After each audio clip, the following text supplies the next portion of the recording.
Moi, je suis quelqu'un, bonjour, bonsoir. Pourquoi tu m'as dit bonsoir pendant que c'est bonjour et puis on se place, on fait par là en même temps? Je ne suis pas quelqu'un qui tourne autour du pot. C'est de là à là. Ce que le grand frère vient de dire là, il a tout dit. J'ai les larmes aux yeux. Il a tout dit. Il est cohérent, c'est concret, c'est factuel. C'est leur mot, on va utiliser ça. Sinon, il y a d'autres, il y a synonyme de factuel là. Voilà, c'est réaliste, c'est voilà, c'est probant, c'est juste, c'est vrai, tout ça là. Mais ils nous ont appris le mot factuel. On va utiliser ça. Le grand frère a tout dit. Au point où je peux vous assurer que moi, j'ai les larmes aux yeux. J'ai des frissons même quand je vous parle. Je vous assure, surtout quand il a abordé la question du coup d'état de 99. Non, les gars. Grand frère, merci beaucoup. Le combat là, on va le continuer et on va le terminer. Au soir du 25 octobre, là, Thiam sera président. Ah! Moi, attends, c'est ce que je disais tout à l'heure même. Il dit, mais je ne peux pas comprendre comment quelqu'un qui est économiste, il fait tout, sauf réguler l'économie d'un pays. Bon, tu nous dis que tu as relevé l'économie de tel pays, tel pays, tel pays. Bon, on te donne un pays où tu as tous les leviers. Parce que relever l'économie du Japon, là, il n'est pas japonais, donc il n'est pas au Japon, il ne va pas voir la réalité, les réalités du Japon. Mais il dit qu'il a réussi à relever l'économie du Japon. Maintenant, on te met sur un pays où tu as tous les leviers. Tu as macro, micro, tu as formel, informel, tu as impôt, taxation, tu as tout ce qu'il faut. Tu as l'économie, tu as la possibilité de prendre crédit. Et puis il y a problème.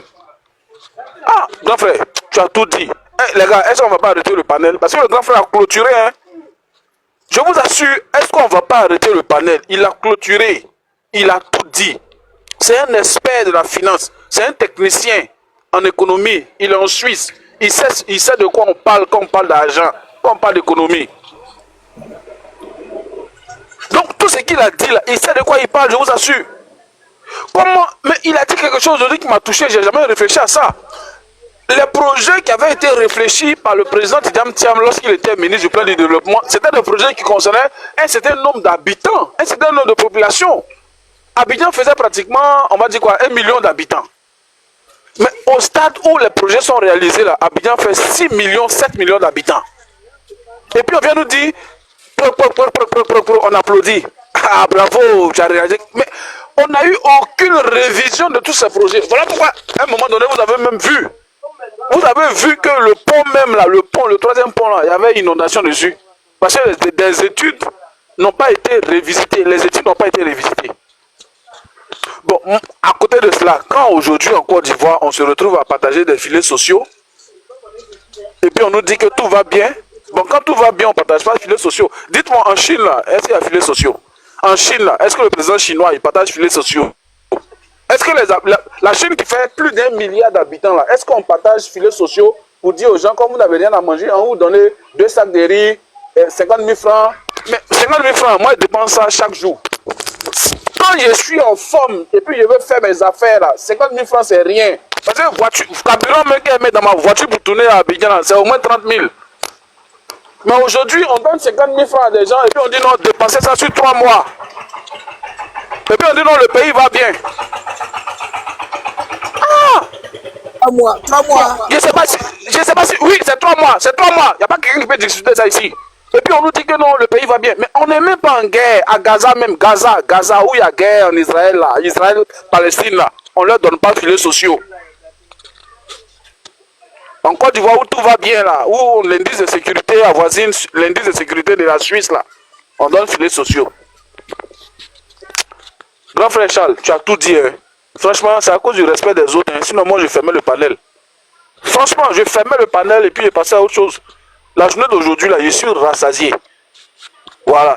Si quelqu'un veut rebondir, le paysan, tu es là? Oui, je suis là, je suis là. Motion pour le grand frère Charles, pardon. D'accord, vas-y pour ta motion. Oui, grand frère Charles, merci. En tout cas, franchement, tu nous as fait un coup.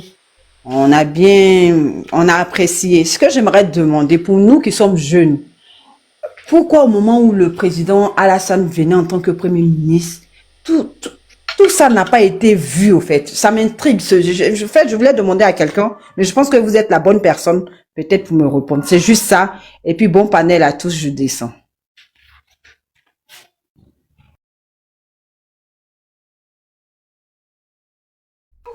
Est-ce que le grand frère est là? Il y a une motion pour le grand frère Charles. Oui, oui, je suis là.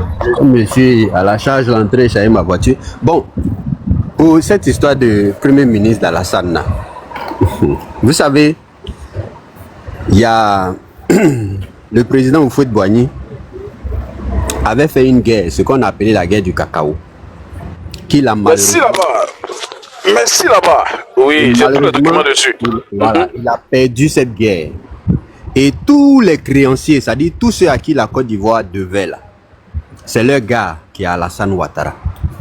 Parce que quand il est venu, qu'est-ce qu'il a fait? Il a détruit, il a dénaturé la structure de l'économie ivoirienne. En Côte d'Ivoire, il y avait les sodés. Dès qu'il est arrivé, qu'est-ce qu'il a fait? Il a privatisé tout ça. Et en les privatisant, qu'est-ce qu'il a fait? Il les a revendus à ses amis. C'est pour ça qu'il y a un journal qui a titré « Alassane vend et rachète ». Et le juge qui avait jugé ça et qui a donné tort à Alassane Ouattara, dès qu'il est devenu président, mais il s'est vengé de ce monsieur. Un génie en Côte d'Ivoire. Ce monsieur-là était un expert en droit. Quelqu'un qui était majeur de sa promotion pendant ses études.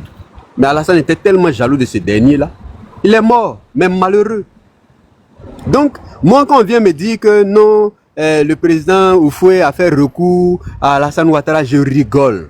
Parce que les gens ne savent pas. Alassane Ouattara a été recommandé, sinon même, il a été imposé à Houphouët-Boigny. Regardez, dans le temps de quand le président Gbagbo était encore au pouvoir, il y avait un monsieur qu'on appelait Niamien Messou, qui passait à la télé et fait des débats explicatifs. Il a expliqué ça, mais de façon très claire. Et il ne s'est trouvé personne du RDR pour venir le contredire, tellement le monsieur disait la vérité. Alassane Ouattara a été imposé aux Ivoiriens. Et regardez même son bilan de 90 à 93. On veut vanter que non, ça a été... Il n'a pas réussi, il a échoué à même relever l'économie de la Côte d'Ivoire là, de 90 à 93. Il a échoué. Et le président Bédié a fait mieux que lui de 93 à 99. Et lui-même le sait. Donc en matière d'économie là, quand on dit les économistes, machin, tout et tout là, le président Alassane ne peut pas parler à le président Bédié. Ils peuvent pas. Lui-même il sait que c'est son vieux père quand fatigué pour parler de façon triviale. Donc ne vous laissez pas leurrer. Ce n'était pas que Alassane avait le meilleur profil. Non, il est juste le pion de ceux qui avaient fait la guerre au président Houphouët-Boigny. C'est tout. Merci. Merci, grand frère, il a tout dit. Voilà. Le pas sec, c'est quoi le programme qu'il a dirigé là? C'est quoi le pas quoi? Le programme d'ajustement structurel, le PAS. Voilà, ça a été un échec. Voilà. Ça a été un échec. Tout le monde confirme que ça a été un échec.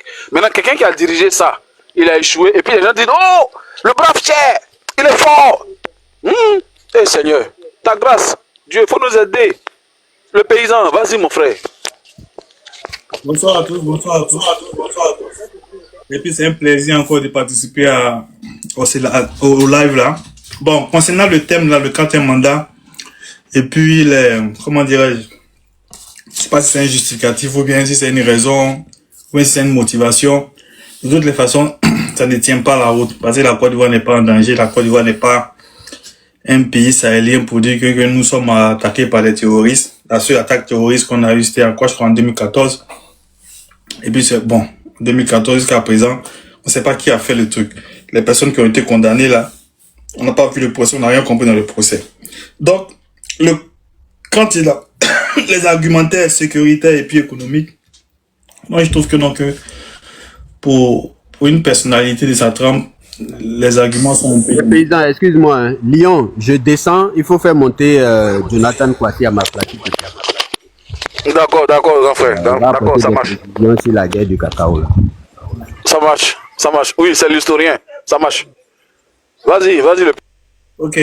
Donc je disais que donc les argumentaires, oui, les arguments qu'il amène pour pouvoir justifier le quatrième mandat, pour ma part, je trouve que c'est fallacieux.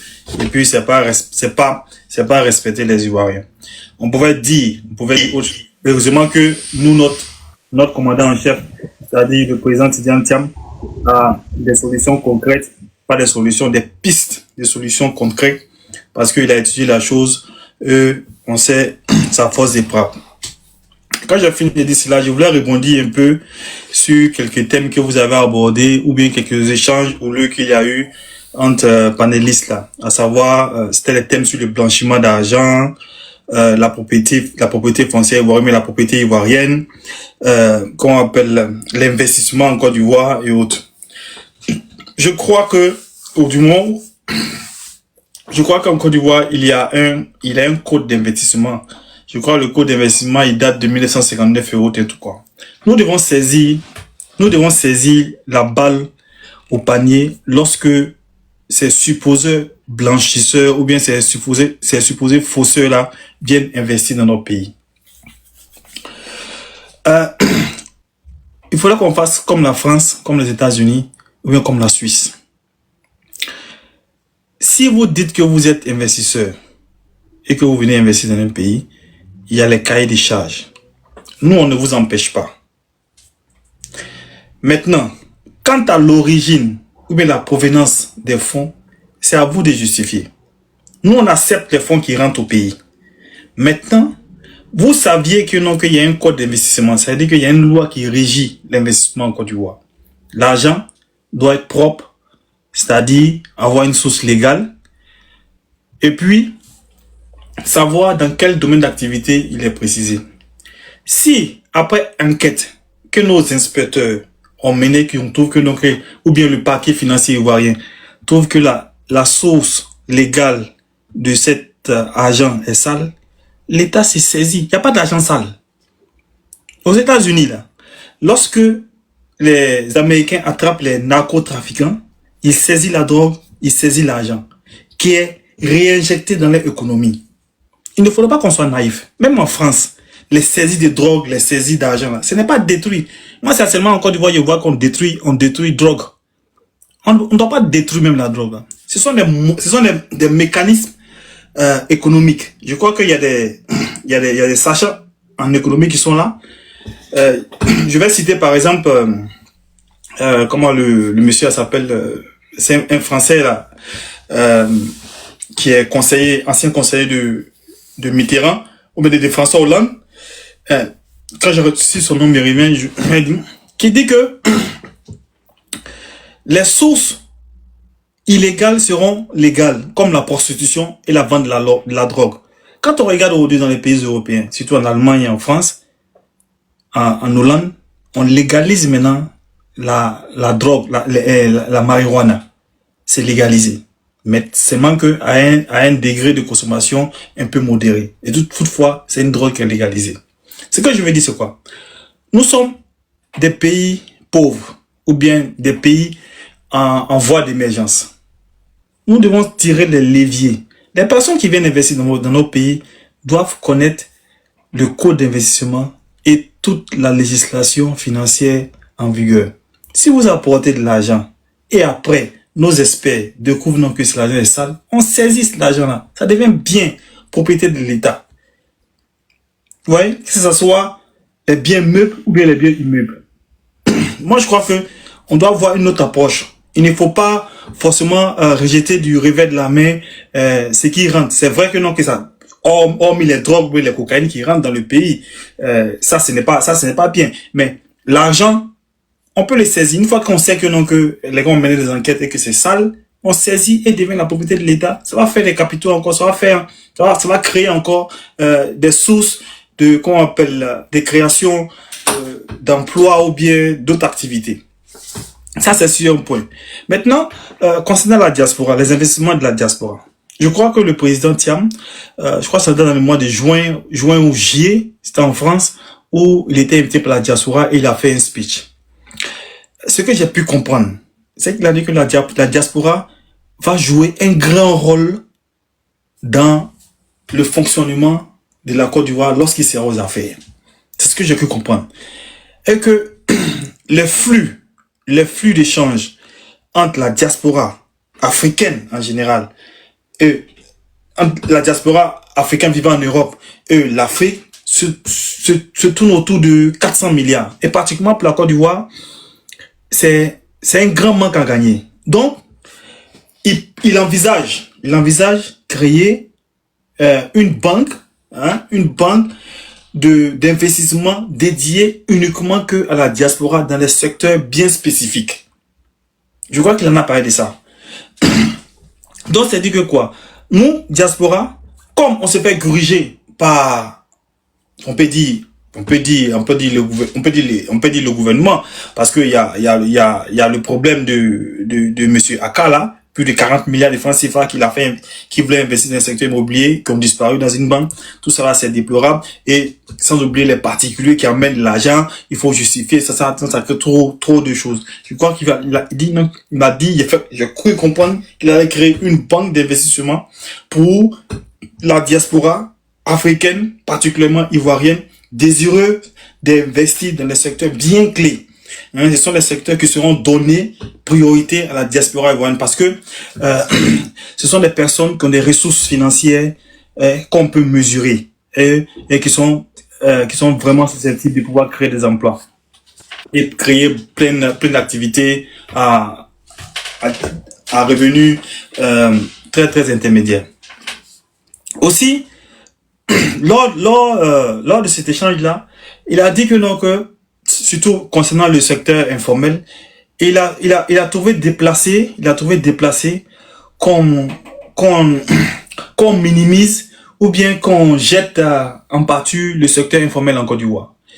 Il a dit non que c'était un levier très très important qui permet aux grandes entreprises de pouvoir s'implanter dans le pays. Donc c'est pour ça qu'il va rebaptiser cela. Il a fait confiance aux locaux. Parce que quand un investisseur veut investir, il demande quelle est la performance du secteur informel. Bon, il a dit qu'il allait renommer, j'ai un peu oublié le thème, mais il a dit que ce sont des économies à force d'intensité, de capacité, de créatrices, de plein, je sais pas, comme lui, son domaine, économie, tout ça là. Donc, pour montrer que le secteur informel, il ne faudrait pas qu'il soit négligé, il sera beaucoup pris en compte dans le progrès et le développement du pays. Donc, il faudrait que on soit vraiment réaliste. Les conditions aujourd'hui sont réunies de manière à ce que si les élections se déroulent en 2025, en octobre 2025, il est probable qu'on ait un nouveau président à partir du 26 octobre 2025 et le président sera M. Cheikh Tidiane Thiam. Ça, c'est la probabilité et ça, c'est la réalité qui découle de pratiquement tout qui sont là. Ce que je voulais dire aussi, il faudrait pas que on se leurre. Il faudrait pas qu'on se leurre. Aujourd'hui, le président, il est à l'extérieur, il fait son job, il est en train de mobiliser les ressources, il est en train de mobiliser les forces pour un retour gagnant. Nous sommes sur le panel. À travers nous, il y a des centaines de personnes qui nous écoutent. Il ne faut pas qu'on pense que les informations que nous dissions là, ce sont pas des informations qui sont pertinentes. C'est vrai qu'elles sont très très pertinentes parce que sur le panel là, il y a des personnes ressources comme tout à l'heure, Monsieur Charles, comme le doyen Bitignon, et puis toi-même, l'autre Lion de Dieu. Les sujets que vous abordez, c'est vrai que quand on voit le thème, on dit 4e mandat, mais lorsqu'on va en profondeur comme Johnny Pacheco, il y a beaucoup de choses qu'on dit. Il y a des sujets qu'on aborde. Par exemple, tout à l'heure, quand vous avez abordé le blanchiment et puis l'investissement, ce sont des choses qui sont très intéressantes.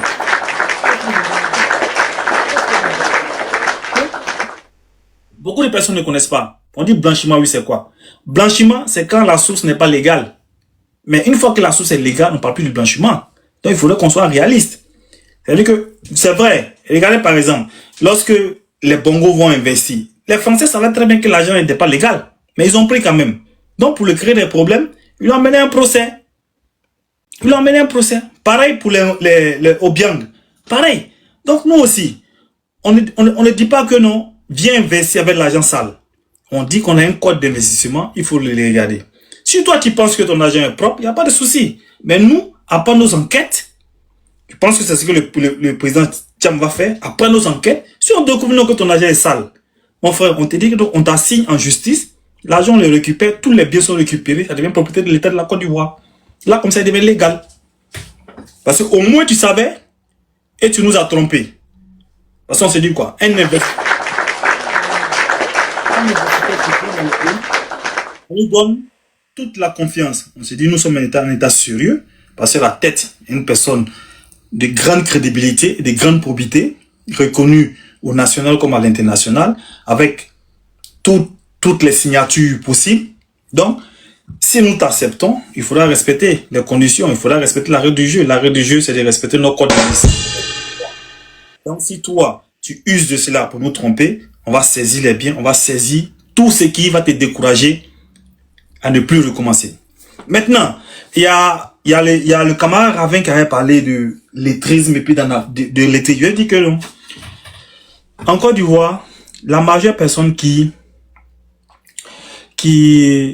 corrompt, ce sont les intellectuels. Ce sont les personnes même qui sont lettrées.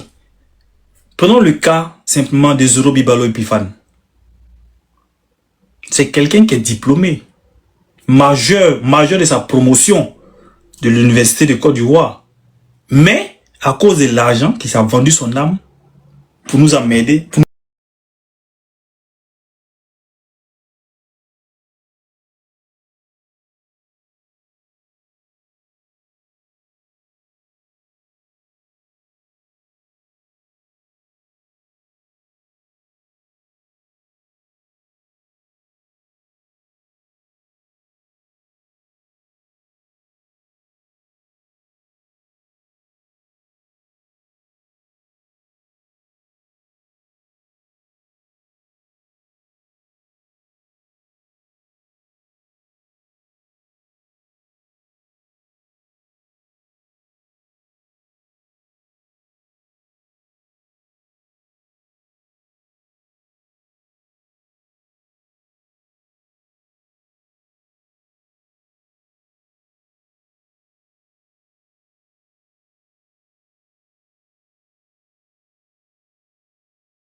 Est-ce que on a été coupé, hein? Est-ce que vous êtes là? Voilà, tapotez, oui, le live va chuter. Ramenez la demande rapidement, je vais vous faire monter et puis on va continuer. Le live va chuter. Le live va chuter. Ramenez la demande rapidement, s'il vous plaît. Tous ceux qui étaient connectés, ramenez la demande rapidement. Le live va chuter, ramenez la demande rapidement, on va continuer. Voilà, s'il vous plaît. Je suis en train de ramener les invitations, le live va chuter.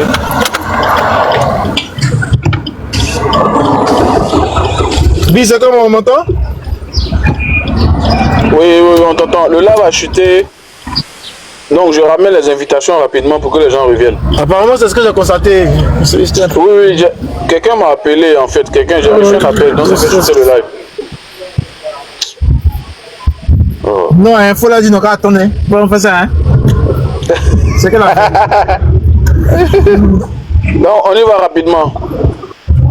Le paysan, vas-y, c'est lui qui avait la parole. Non, c'est ton gars qui parlait. Voilà, oui, le paysan, vas-y. Oui, c'était moi qui avait la parole. Dommage qu'on a... Oui, chute. On a été coupé rapidement. Donc, je vais chuter.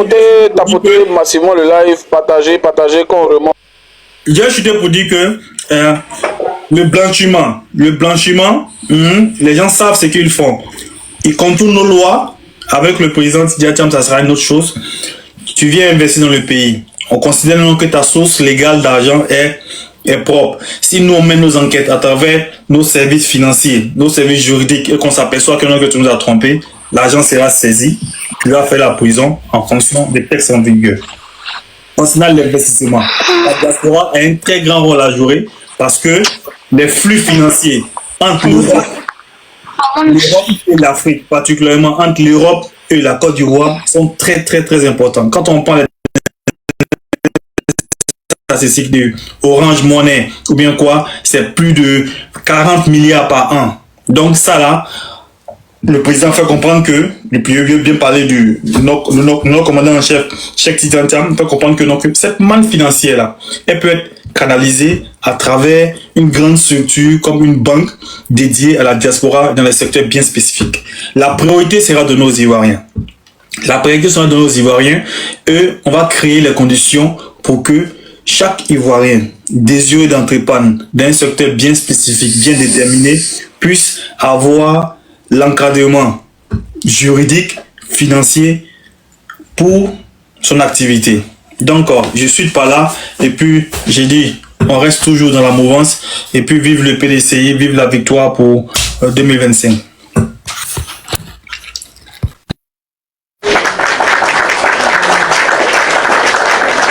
Ok, on va écouter très rapidement, sans transition aucune, notre historien, voilà, monsieur Kwasi Jonathan, voilà, entrepreneur et on va dire expert en développement personnel. Tu bien les choses, je ne suis pas historien, attention. C'est l'historien, donc voilà, on va l'écouter. Il va nous parler donc de l'époque Bédié, l'époque des Sodé, l'époque donc du coup d'État. Pourquoi le coup d'État n'aurait pas dû avoir lieu, comme Ravel l'a mentionné tout à l'heure. Donc je pense que Kwasi peut ajouter quelque chose. Voilà, donc vas-y mon frère. Oui, mais c'est important mon frère, c'est important. C'est ta qualité.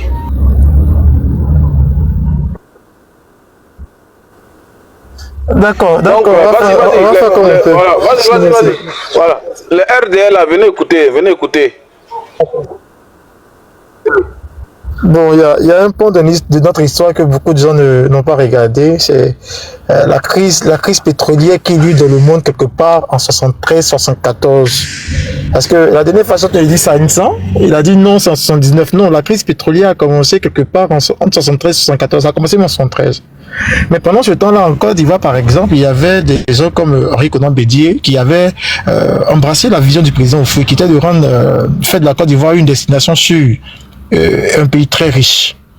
Donc, Oufoué leur demande comme ça de s'arranger à ce que le pays puisse se bâtir économiquement, mais par les Ivoiriens, et que le pays soit vraiment, je dirais, un paradis. Donc, Bédié, Diawara, Savadogo, eux, ils vont commencer avec des choses. Mais, ce que les gens ne savent pas, c'est que la Banque mondiale et le FMI ont toujours demandé à Oufoué d'éviter une certaine politique. C'est-à-dire pour créer nos richesses. Par exemple, ils ont toujours déconseillé à Oufoué la caisse stable, qui est née quelque part avec 62 même. Ils ont toujours demandé à Oufoué de casser la caisse stable parce qu'ils estimaient que Oufoué ne devait pas gérer les fonds du cacao. Or, au départ, c'est grâce aux ristournes qu'on percevait de nos cultures de rente qu'on a pu commencer à faire construire écoles et universités, patati patata. Donc la Banque mondiale n'était pas vraiment, le FMI n'était pas d'accord. Chaque jour, ils en mettaient au feu avec. On m'entend? Oui, on m'entend? Oui, on t'entend. Je m'apprêtais même à confirmer ce que tu dis. Parce que j'ai lu le même document. Ou même quand Bédié est venu, ils l'ont emmêlé encore avec les mêmes choses. Quand Gbagbo est venu, ils l'ont emmêlé encore avec les mêmes choses. En parlant de travail forcé des enfants, tout. Vas-y, l'historien, démontre-nous. Voilà. Les gens pensent qu'on n'est pas des sachants.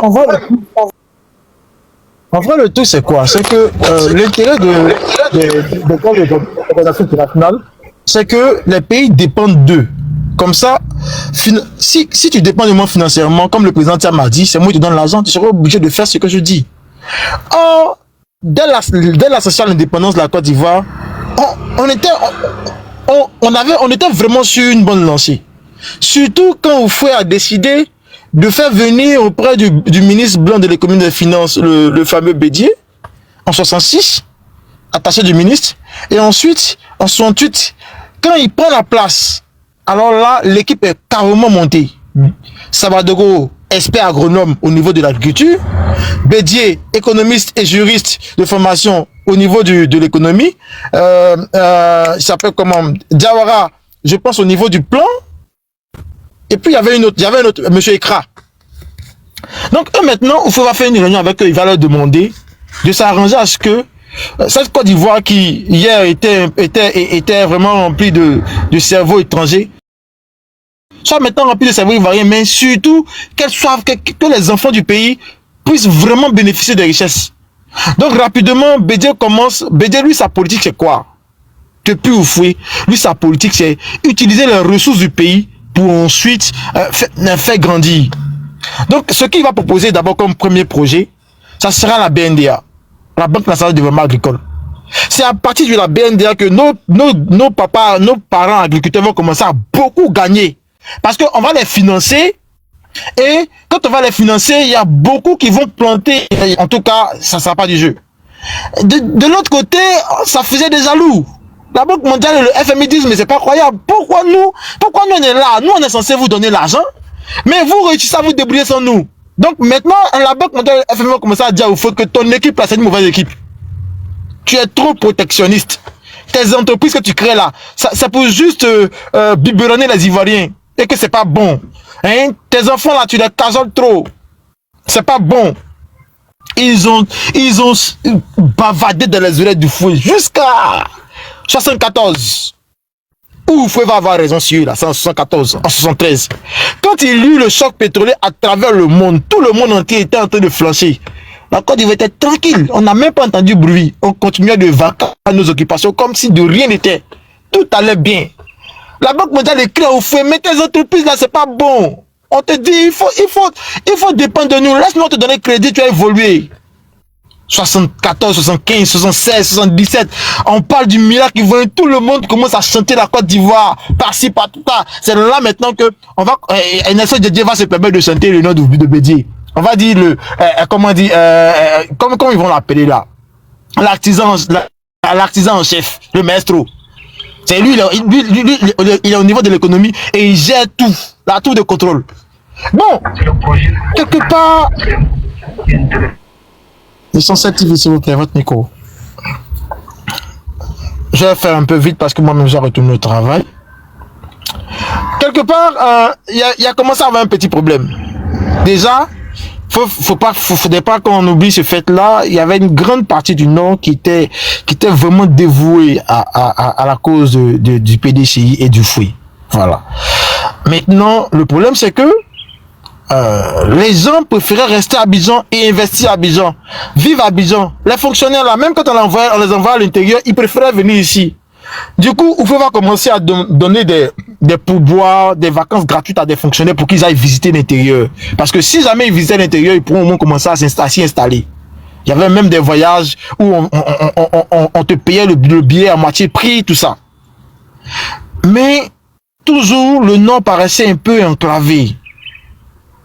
C'est dans ça que Oufoué, lors d'une campagne, quelque part entre 76 et 77, va partir là-bas et leur dire qu'on va faire construire des complexes sucriers ici. Je vous en promets 10 unités de complexes sucriers. Bon. Quand il a dit ça, comme je le dis, son ministre de l'économie et des finances, c'est celui qui gère, qui regarde l'argent. C'est lui qui va dire au vieux, papa, c'est pas faisable. Les 10 là, c'est pas faisable. Il va dire non, mais j'ai déjà donné ma parole, on fait comment? Il dit, bon, tout ce que nous on peut faire, c'est que l'argent de la Côte d'Ivoire peut faire là. C'est seulement que 3. Oufoué va dire non. Tu peux pas me dire ça. Moi, j'ai donné ma parole aux gens. Je ne peux pas me dédier. T'arranger, donne-moi un autre chiffre. Bédié va me maintenir, il va écrire à Oufoué pour dire qu'on ne peut faire que 3. Oufoué va l'appeler pour lui dire, bon, fais-moi 6. Donc, on va voir Borotou qui va naître, on va voir Zenoula qui va naître, on va voir des complexes sucriers à travers la grande zone du Nord en descendant un peu vers l'Ouest. Maintenant, vous savez tous qu'en investissement, Bishop, on m'entend, j'espère. Oui, on t'entend. Vas-y. On t'entend. D'accord. Donc, vous savez tous qu'en investissement, quand tu investis 5 000, c'est parce que tu espères avoir plus que 5 000. Par exemple, tu peux avoir 7 000, 8 000, c'est raisonnable. Seulement que, on a emprunté pour faire nos complexes sucriers, mais l'argent qui devait rentrer dans nos caisses n'est pas rentré. Les complexes sucriers partaient je dirais, à mi-régime. Donc, si on devait recevoir, par exemple, je donne un chiffre comme ça, 15 millions par jour à travers les complexes sucriers, on va commencer à toucher seulement que 1 million. Donc, ça va faire que ça va commencer à ralentir un peu les choses. En même temps, dans le même temps aussi, la Banque mondiale est en train de nous dire, en train de dire au feu, tu vois, On t'avait dit, faut pas construire ça. On t'avait dit que tu caserais toute ta population. On t'a dit que ton équipe qui est là, elle n'est pas bonne. C'est eux qui vont commencer à lui dire, bon, est-ce que on dirait qu'ils ont surfacturé, ils ont dû corrompre, ils ont dû surfacturer les travaux même des complexes sucriers là. Il faut vérifier. Et c'est le Cameroun qui va proposer un expert économiste à Oufoué, du nom de Nali ou Nabri, j'ai plus son nom. Une fois, on doit avoir le document là-bas. Et c'est lui qui va venir, qui va prendre le cahier de charge, qui va regarder. Là, on est quelque part vers fin 77. Il va regarder, et quand il finit de regarder, il finit de faire ses calculs, il dit il y a 33 milliards de surfactures. Quand Oufoué va mettre Bédié devant les faits, Bédié et Diawara, les autres vont dire, mais c'est normal, vieux. La compagnie qui nous a demandé de construire là, ça comportait un centre de santé, village moderne, comment on dit, école. Ça comportait trop de choses. Et il y a eu, en même temps, avec la crise dans le monde, il y a eu aussi le surcoût des matériaux de construction, tout ça là. Oufoué, bon, étant en même temps submergé par tout ça, va dire, bon, écoutez, tout ça là, ça m'emmène. Vous tous partez. Il va chasser de son gouvernement 9 personnes, dont les 4 piliers de son miracle. Quand il va les chasser, la Banque mondiale va commencer à se frotter les mains. Là maintenant, on est en plein pied dans 79. La nouvelle équipe qui va venir, c'est elle qui va commencer.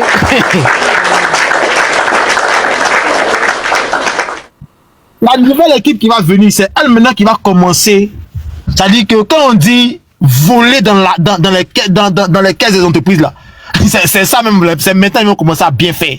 Ils vont commencer à voler dans les caisses des trucs. Maintenant, Oufou aussi, il avait une pensée. Créer des milliardaires ivoiriens qui pourraient ensuite réinjecter leur argent dans l'économie. Donc, au départ, il parlait pas trop. Et en même temps aussi, quelque part, le cacao se vendait bien. Mais comme j'ai précisé d'entrée de jeu, quelque part en 73, il y avait la crise du pétrole dans le monde. Et cette crise-là a fait naître de nouveaux riches. C'est eux qui vont aller renflouer les caisses du FMI, de la Banque mondiale et du Club de Paris. Maintenant, quelque part, j'ai bien précisé que les Occidentaux détestaient le fait que un pays africain, tel que la Côte d'Ivoire et d'autres pays même, puissent grandir financièrement et ne pas s'occuper d'eux. Maintenant, eux, comme l'équipe Bédié est partie, ceux qui protégeaient la belle Côte d'Ivoire, ils sont partis. Et maintenant, vont se permettre d'aller investir l'argent qu'ils ont eu dans la crise économique du pétrole. Là. Ils vont partir investir ça en Malaisie et en Indonésie. Et dans quoi? Dans le café et dans le cacao. Dans les deux cultures qui nous arrangeaient.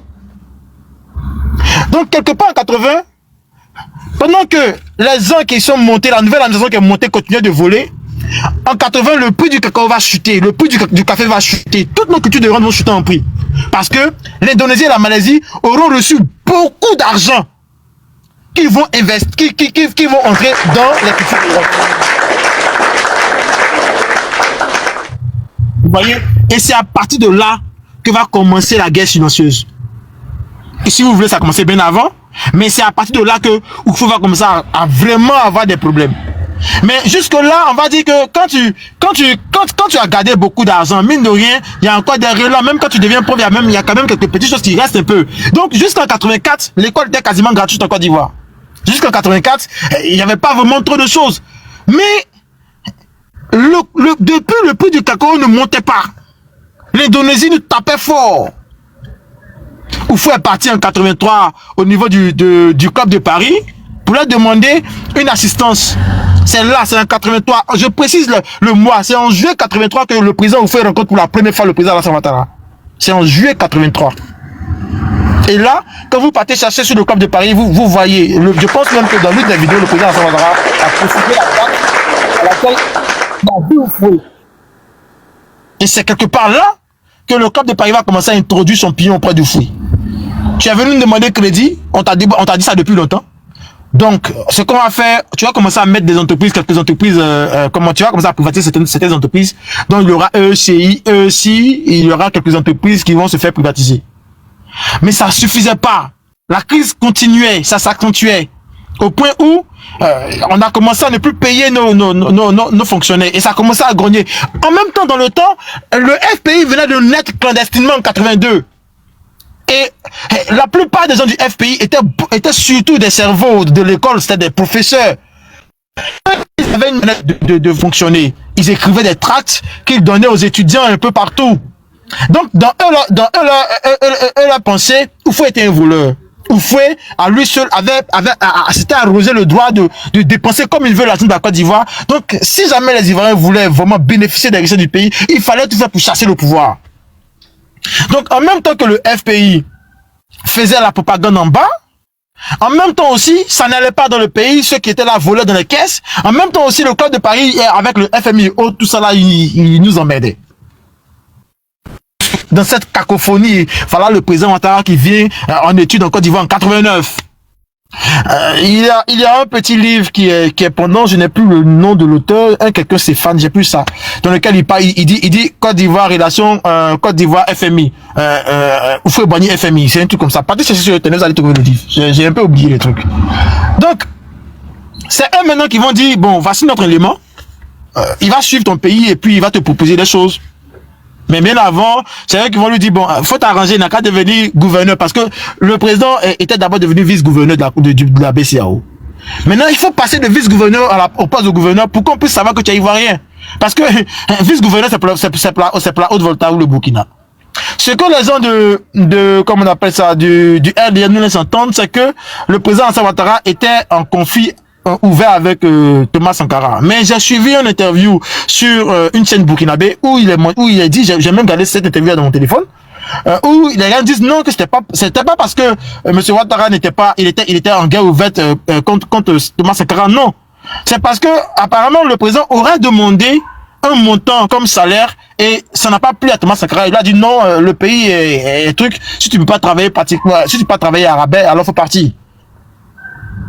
Donc, quelque part, lui, il retourne au FMI et de là-bas, il revient. Bon, il y a une cacophonie qui ne dit pas son nom, quelque part là. En tout cas, le FMI le propose à Oufoué. En 89. En 89, ça ne va toujours pas. Rapidement, Oufoué lui dit, bon, on va créer un cerveau d'intellectuels ivoiriens qui vont gérer la crise économique dont M. Ouattara est proposé comme étant celui qui sera à la tête de ce cerveau-là. Donc, on parlera du conseil ministériel. Je pense bien, si vous vous en souvenez. Dans ce conseil, c'est lui maintenant qui va dire à Oufoué, voilà ce qu'il faut faire comme mesure, voilà ce qu'il faut faire, voilà ce qu'il faut privatiser et autres. Mais comme vous l'avez si bien précisé, il n'a pas réussi. Pourquoi il n'a pas réussi? Normalement, il était censé freiner la crise économique, relancer l'économie. Vous voyez, il devait relancer l'économie, mais bizarrement, jusqu'en 93, il ne cessait de prendre du crédit, parce qu'on est passé de 89 à de 2,6 milliards de dollars comme volume de la dette extérieure, en 93 à 5,3 milliards de dollars. Vous pouvez vérifier, c'est sur le site de la Banque mondiale. C'est pourquoi une fois, je ne sais pas si les gens m'ont entendu dire ça, je dis la politique actuelle où le président ne cesse de prendre du crédit pour gérer là. C'est pas nouveau. En fait, c'est sa manière de fonctionner. 90-93, c'est ce qu'il a fait. Il prenait beaucoup. Il y a même une interview que j'ai dans mon téléphone ici. Je vais te l'envoyer, tu pourras jouer ça tout de suite là devant les gens. Où on lui pose la question, parce qu'on te reproche, les gens comme Bédié, parce que Bédié était là. Bédié lui reprochait le fait qu'il ouvrait trop l'économie ivoirienne et que ça finirait par se faire ressentir. Les gens n'auront plus vraiment, le pays sera plus souverain en fait. Et lui, il va répondre que lui, ça l'intéresse pas. Ça, c'est le commentaire. Lui, tant que les gens travaillent, tant que les gens gagnent de l'argent, c'est suffisant. Mais en vrai, ça va cacher beaucoup de choses parce que plus on dépend des gens de l'extérieur économiquement, mieux eux ils nous dictent nos lois.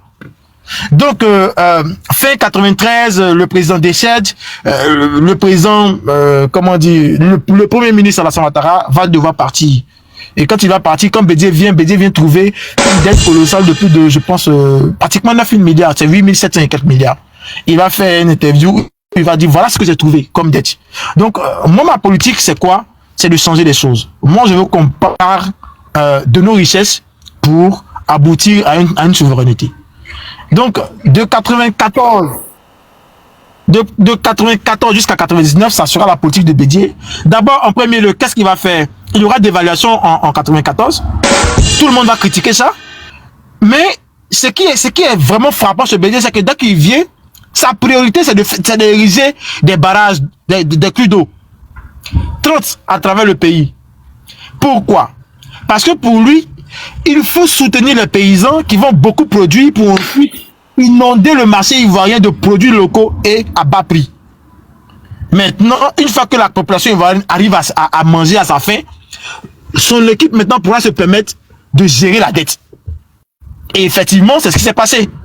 Quand il finit de faire créer avec le Benet, l'ancien Benet, la DGTCX, il y a eu même 2 barrages qui ont été construits quelque part en avril 94 au niveau de Korogo.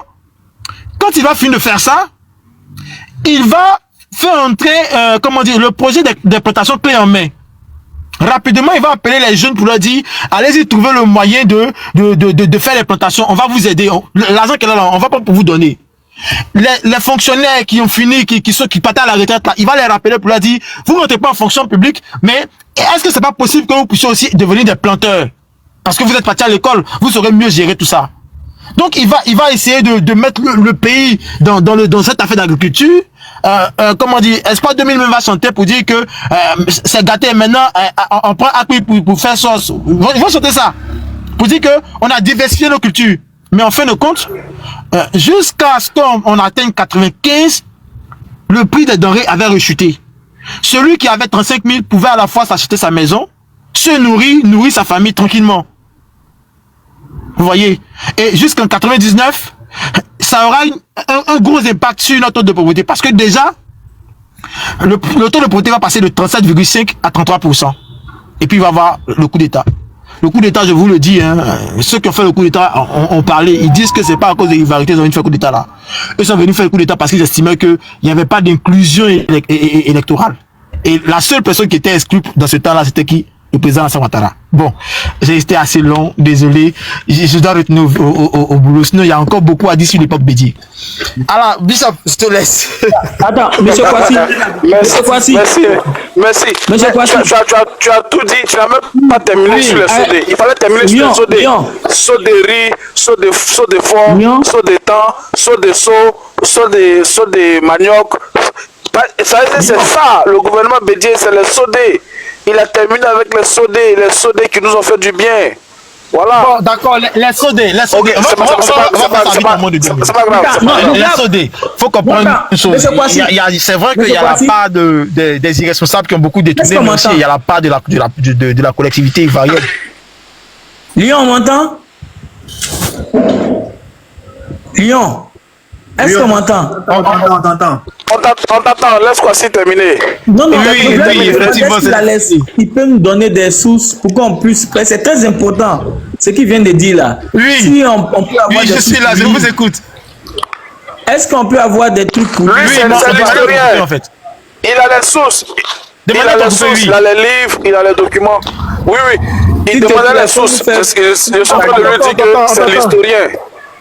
C'est l'historien, il a les sources, t'inquiète. Il ne raconte rien au hasard. Il a les sources, voilà. Il a les livres, il a les sites internet, il a les pages, il a tout. Faut pas t'inquiéter, on l'appelle l'historien Kwasi. Tate. Non, je sais. Voilà, il va parler de Sodé, t'inquiète. Il va l'appeler, et tout lui, il marche. Il va t'envoyer le document, okay, tu vas lire. Il a les documents avec lui. Oui. Vas-y, Kwasi, vas-y, mon frère. Kwasi, tu es là, vas-y. Allô? Est-ce que tu es là? Wes?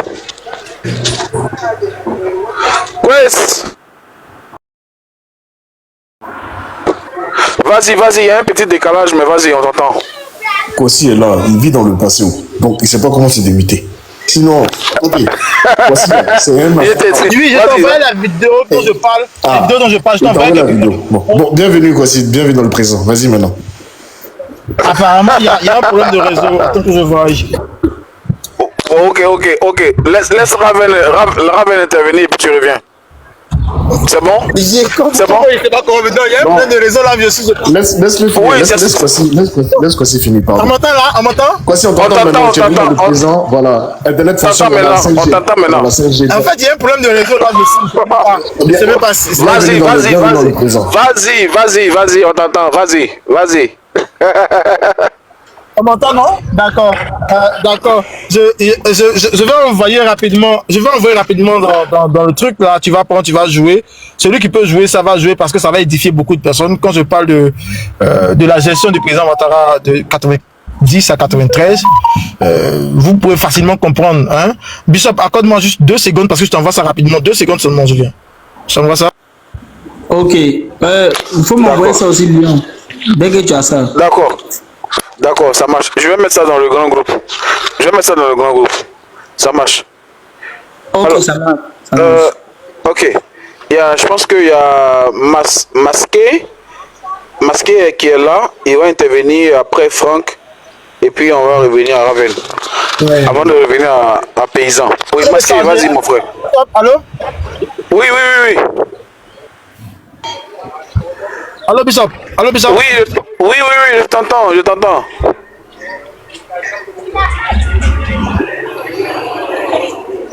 Je t'entends, apparemment tu as un souci de connexion. Allô? Je t'entends. Oui, effectivement, là je pense que la zone dans laquelle je me trouve est un peu bizarre. Mais bon, j'ai envoyé ça, je suis en train de charger, ça va venir. Tu pourras faire jouer ça ici, devant tes abonnés pour qu'ils puissent voir de quoi je parle. Donc, maintenant pour les soder, je fais ça rapidement en moins de quelques secondes. Pour les soder, il y a beaucoup d'entreprises qui sont tombées, pas parce qu'ils ont détourné de l'argent là-bas, mais parce que la population ivoirienne n'était pas vraiment apprêtée à leur gestion. Je prends un exemple très simple. La soderie a laissé un rapport. Elle a fait, après le miracle au niveau de l'autosuffisance en riz en 75, la soderie a fermé boutique en 77. Il n'y a pas eu de détournement à la soderie. Il n'y a pas eu de détournement. Seulement que c'est la population elle-même qui a fait tomber sa propre société. Comment? Voilà le principe de la soderie. La soderie va vers le paysan. Elle prend les récoltes qu'elle va vendre et ensuite elle vient payer les paysans. Est-ce qu'on me suit? Oui, on te suit très bien. Vas-y, on te suit.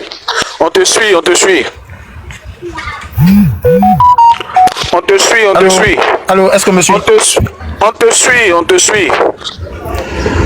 On m'entend? C'est compliqué, le réseau ici balance. On t'entend, vas-y. D'accord. Oh, putain, donc, quelque part, d'accord. Donc, la soderie, elle, c'est son fonctionnement qu'elle a. Il y a un gros problème de réseau. Bishop, si tu permets, il va Voici avant d'utiliser Télécell. Nous, actuellement, on a Orange. On a MP. D'accord. Il était dit. Donc, quelque part, c'est comme ça que la soderie fonctionne. Mais le problème, c'est que... il est revenu. Bonne arrivée. Il y a dans notre population des commerçants qui vont commencer à aller couper l'herbe sous les pieds de la soderie. Eux, ils vont passer derrière les paysans. Je ne vais pas dire passer derrière la soderie.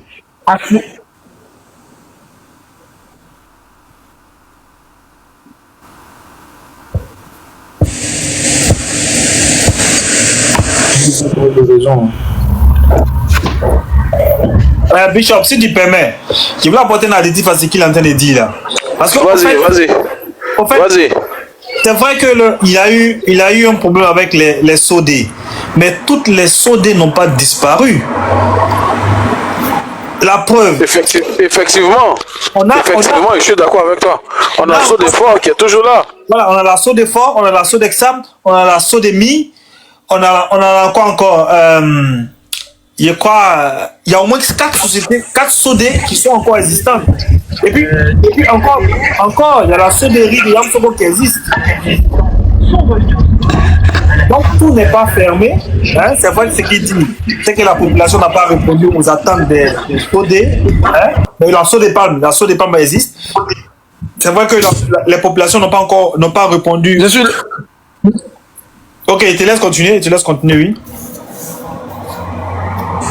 Voilà, donc, comme je disais, désolé beaucoup, hein, parce que là, dans la zone, je pense que le réseau tourne balancé. Donc, comme je disais, surtout pour la Soderie et puis la BNDA, ça a été grandement l'erreur de la population. Je peux dire, par exemple, que c'est peut-être un manque d'éducation. Pourquoi je le dis? Pardon.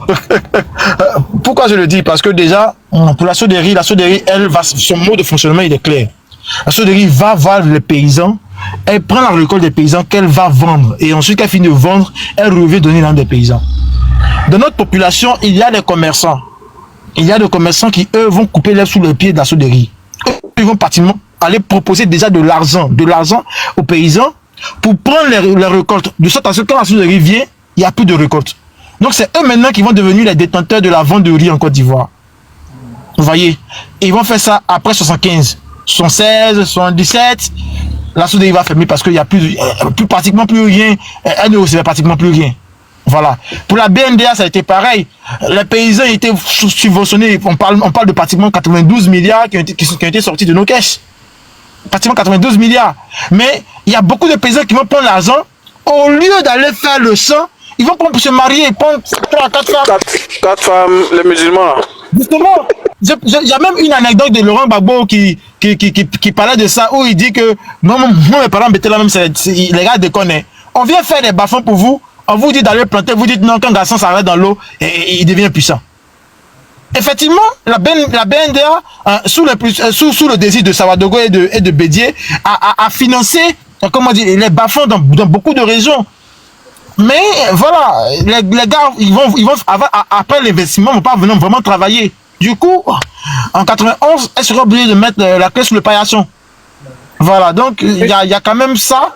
Et il y a aussi le fait que à côté de ça, il y a, comme je l'ai dit, il y a eu cette gabegie financière qui a été entretenue par certains, je dirais, j'ai envie de donner un mot que j'ai entendu beaucoup, mais qui n'est pas juste des malandrins, des Ivoiriens irresponsables. Oui, ces parents-là qui se sont remplis les poches au lieu de penser au pays. Ils viennent, ils vont dans les caisses de l'État, ils ramassent vroom, ils s'en vont. Il faut aussi, bon, c'est le vieux, hein, il n'aime pas trop parler. Il dit, Monsieur Bokwasi, si tu permets. Ni le paysan, vas-y. C'est vrai ce que tu dis là, hein? Mais il faut reconnaître que jusqu'à présent, au nombre de, je crois qu'il y avait 11 sodés, la moitié existe encore. Parce que si tu vas à Ferke, par exemple, la sauce de sucre de Ferke, il y a Ferke 1, Ferke 2. Ça existe. Il y a la sauce ça existe encore. Il y a la sauce de pommes, c'est-à-dire que la gestion a été bonne. Il y a des secteurs qui n'ont pas. Effectivement. Il y a des secteurs qui n'ont pas répondu, comme le riz, et puis quoi, et puis certains trucs là. Mais aujourd'hui, tout ce qui a été fait à l'intérieur, au nord, au grand nord, existe. Je vois. La CDT coton, le coton, ça c'est l'œuvre du PDCI. Bon, PDCI. Mais attendez. Au-delà de ça, mais moi je veux dire que il faut situer les faits même dans un contexte chronologique. Hein? Bon, allons-y. Aujourd'hui là, quand par exemple Soderie a disparu là, qui est le distributeur numéro 1 du riz en Côte d'Ivoire? C'est-à-dire que je suis d'accord avec tout ce que tu dis. Hein. Si on part de ce principe-là, on va comprendre que les individus ont mis en place des systèmes pour que tout ça, ça échoue. Parce que quand tu prends tout ça, tu parles de Soderie, oui, et puis aujourd'hui, on voit que la distribution du riz en Côte d'Ivoire, c'est le fils d'Alassane Draman Ouattara qui est le numéro 1 de la distribution du riz en Côte d'Ivoire. Pour moi, ça veut dire que quand il est venu en 89, il a tout fait pour que tout ce qui est Bédia a mis en place, ça échoue pour qu'eux, ils soient à la tête. Bien sûr. On va se mentir. Les choses sont là devant nous et puis on est là, on fait pas là. Oui, l'autre est PPACI, l'autre n'est pas Gbagbo, l'autre est PDC. Mais les gars, les choses sont devant nous. Quand on fait disparaître Soderie là, et puis la relève de la distribution du riz en Côte d'Ivoire là, qui est à la tête? C'est un BT, c'est un Djoula, c'est un Senoufo, c'est un Maouka, c'est quoi? Qui est à la tête? Donc finalement, on peut se dire que les gens ont fait ça, ils ont fait tout pour que ça échoue, pour que eux, leur pion puisse se positionner. Ou bien ce que je dis à Diamanti. C'est un peu contestable ce que tu dis. L'exemple probable, la SODECI et puis le SCI. 90, on vend ça à des francs symboliques. Et puis c'est racheté. Tu vois, le côté, nous on produit et puis il y a quelqu'un qui distribue notre courant, qu'on appelle CI ou bien quoi CI. Tu comprends?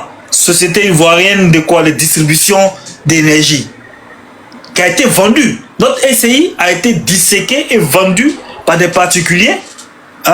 Des gens ont acheté ça de fins symboliques. Non, c'est que là, c'est vrai. Président. Oui. Président, pardon, vous permettez, il y a un frère ici qui peut jouer la vidéo que je lui ai envoyée. Okay, Est-ce que c'est possible rapidement? Pour que les gens puissent comprendre que tout ce que je dis est sourcé. C'est pas comme si je dis des choses comme ça. Je me documente un peu. C'est vrai que c'est un peu fatigant de vraiment. D'accord. Si quelqu'un dit... C'est qui peut jouer la vidéo? Sinon, il y a Maman Linso qui voulait passer un message depuis décembre. Maman Linso, il veut que c'est moi. il t'a envoyé une vidéo. C'est moi, il veut que fasse jouer la vidéo là. C'est pour que tu puisses jouer la vidéo. Oui, donne-moi 1 minute et c'est bon. 1 seule minute seulement. Donc à part ça, Bishop, même en grand, je vais montrer un site qui peuvent aller, sur lequel ils peuvent aller faire quand même des petites recherches là-dessus. Voilà le truc. Voilà. D'accord. Attendez, ça vient, désolé, ça vient. Ok, voilà. Vous voyez les chocs pétroliers 73-79. Voilà, vous pouvez vérifier. C'est un site qui est accessible. Vous n'avez qu'à taper sur internet les chocs pétroliers de ce vous tapez la création. Voilà, vous tapez. Et puis c'est pas un site ivoirien, c'est des trucs de comment on dit, c'est des moteurs de recherche où assez de personnes viennent déployer des choses assez certifiées comme certains documents. Voilà, donc vous pouvez avoir accès facilement à ces données-là. Vous allez voir les chocs pétroliers, vous pouvez taper même le club de Paris, vous allez voir que quelque part en 83, en juillet 83, Oufoué-Boigny est parti là-bas et je vais envoyer dans le groupe la vidéo où le président Alassane Ouattara lui-même précise que effectivement lui et Oufoué se sont rencontrés quelque part en 84 je pense bien. Mais la première rencontre entre lui et Ado c'est en juillet 83. Si ma mémoire est bonne. Donc il y a qu'est-ce que j'ai encore dit par rapport à voilà, il y a aussi ce que les gens ne comprennent pas. Je vais faire ça rapidement. Si vous êtes prêts, dites-moi, je peux faire jouer. Jonathan, tu peux? Jonathan. Je peux faire jouer. Vas-y, fais jouer. Faut faire jouer. Tu es masqué. Oui, il faut faire jouer. Vas-y, mon frère, il faut faire jouer. Ok, donc, écoutez. Vas-y. Ivoire mise en danger par une privatisation largement dominée par un afflux de capitaux étrangers. Écoutez, l'afflux de capitaux étrangers, moi je ne vois pas de difficulté à cela. L'objectif de la politique économique, c'est d'améliorer le bien-être de la majorité de la population et du plus grand nombre de citoyens. Si la privatisation et l'apport de capitaux étrangers nous permettent de préserver les emplois pour un plus grand nombre d'Ivoiriens, si l'apport de capitaux étrangers nous permet donc d'accroître la production, d'accroître l'emploi, je crois que c'est ce qui intéresse la communauté ivoirienne en tant que telle. Donc les petites querelles de propriété de l'entreprise, à mon sens, sont totalement mal fondées. Et pour nous, les capitaux étrangers ou les capitaux des nationaux, ceci n'a pas d'importance. Nous avons des sociétés privées ici qui ont été, des sociétés qui ont été privatisées il y a 20 ans, par exemple le secteur de l'eau, avec 100% du capital détenu par un groupe extérieur. Et maintenant, ce groupe extérieur a moins de 50% du capital. Plus de 50% sont donc la propriété de l'État ivoirien et des nationaux ivoiriens. La logique même de la privatisation ne me gêne pas du tout. Ce n'est pas parce qu'on est dans l'opposition qu'on est contre la privatisation. Nous avons dit très clairement là-dedans que nous sommes pour l'économie du marché. Voilà, merci. Donc, comme je disais, effectivement, quand le président Alassane Ouattara est venu, l'une de ses priorités, c'était surtout apprendre de l'extérieur pour s'occuper de la population. C'était ça. Lui, bon, vous l'avez entendu, hein, il dit, lui, il n'y a pas de souci avec que les gens parlent, que les gens ne parlent pas. Tant que la population ivoirienne arrive à travailler, arrive à gagner de l'argent, il n'y a pas de souci. Mais le problème, c'est que quoi, comme vous voyez là, on est en 93 et ça c'est le Banque mondiale, voilà, stock de la dette extérieure à long terme, dette en cours décaissée en dollars. Voilà, 5,13 milliards en 93. Pendant qu'en 89, je vais montrer, Vous pouvez vérifier ce que je dis. Un volume, vous tapez volume de la dette ivoirienne, ça sort. Voilà. Donc là, je vais montrer attendez, il faut que je trouve ça rapidement. C'est là. Attendez. Oh, j'ai tellement de choses sur mon téléphone là que vraiment ça. Voilà, donc pardonnez, Bishop, essaie d'entretenir un peu tes gars. Je vais prendre pour 89, je vais prendre pour 85, tout ça. Je prends, je reviens. D'accord, ça marche. Ok, sans transition aucune. Après tout ce que l'historien a pu dégager. Kwasi est parti dans le temps. Il s'en va en 1940. Il est parti Mon frère Kwasi est comme ça. Je t'assure. Ceux qui demandent où est-ce qu'il peut trouver les vidéos, les sources, etc. Là. Suivez-le là-bas en 1960, en 1960, à l'indépendance, là. Allez le trouver là-bas. Vous allez voir toutes les vidéos. C'est tellement contemporain. C'est pas gentil. Masqué, vas-y. Après Masqué, on va écouter Maman Linso qui a une prise de parole rapide. Elle voulait nous faire passer une information. Et puis, c'est pas pour faire passer une information à vous, c'est plutôt pour faire passer une information pour Draman parce qu'ils sont majoritaires. Ils sont sortis beaucoup. On a compris. Et la Côte d'Ivoire veut de lui, on a compris, mais il n'a qu'à mettre tout le monde, puisqu'ils sont majoritaires. Et on a vu aujourd'hui que toi, Abidjan, il y avait un embouteillage partout. Mais pourquoi il a peur de quoi? Il n'a qu'à mettre le nom de notre champion et puis c'est tout. C'est tout ce que je voulais dire. D'accord, merci maman. Merci, effectivement. Masqué, tu es là? Est-ce que Masqué est là? Oui. Masqué, voilà, donc vous voyez la démonstration, la date là. Voilà, vous voyez la date, 89, 2,9 milliards. Donc quand il est venu en 89, malgré qu'il s'en allait pas, parce que quand j'ai commencé, j'ai bien précisé que la vision de Bédié, de l'équipe qui était là au départ, c'était pas d'emprunter, non.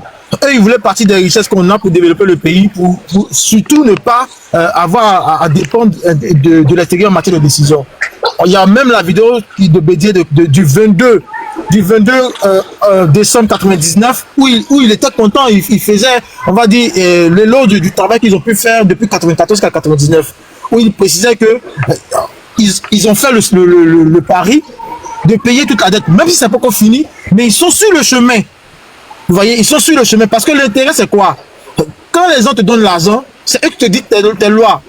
Voilà, on a même vu tout dernièrement pour que les filets sociaux dont Bishop parle puissent entrer en vigueur, il a d'abord fallu qu'on cherche à prendre un certain prêt auprès du FMI. C'est eux qui nous ont demandé d'arrêter la subvention de certaines denrées et de certaines choses.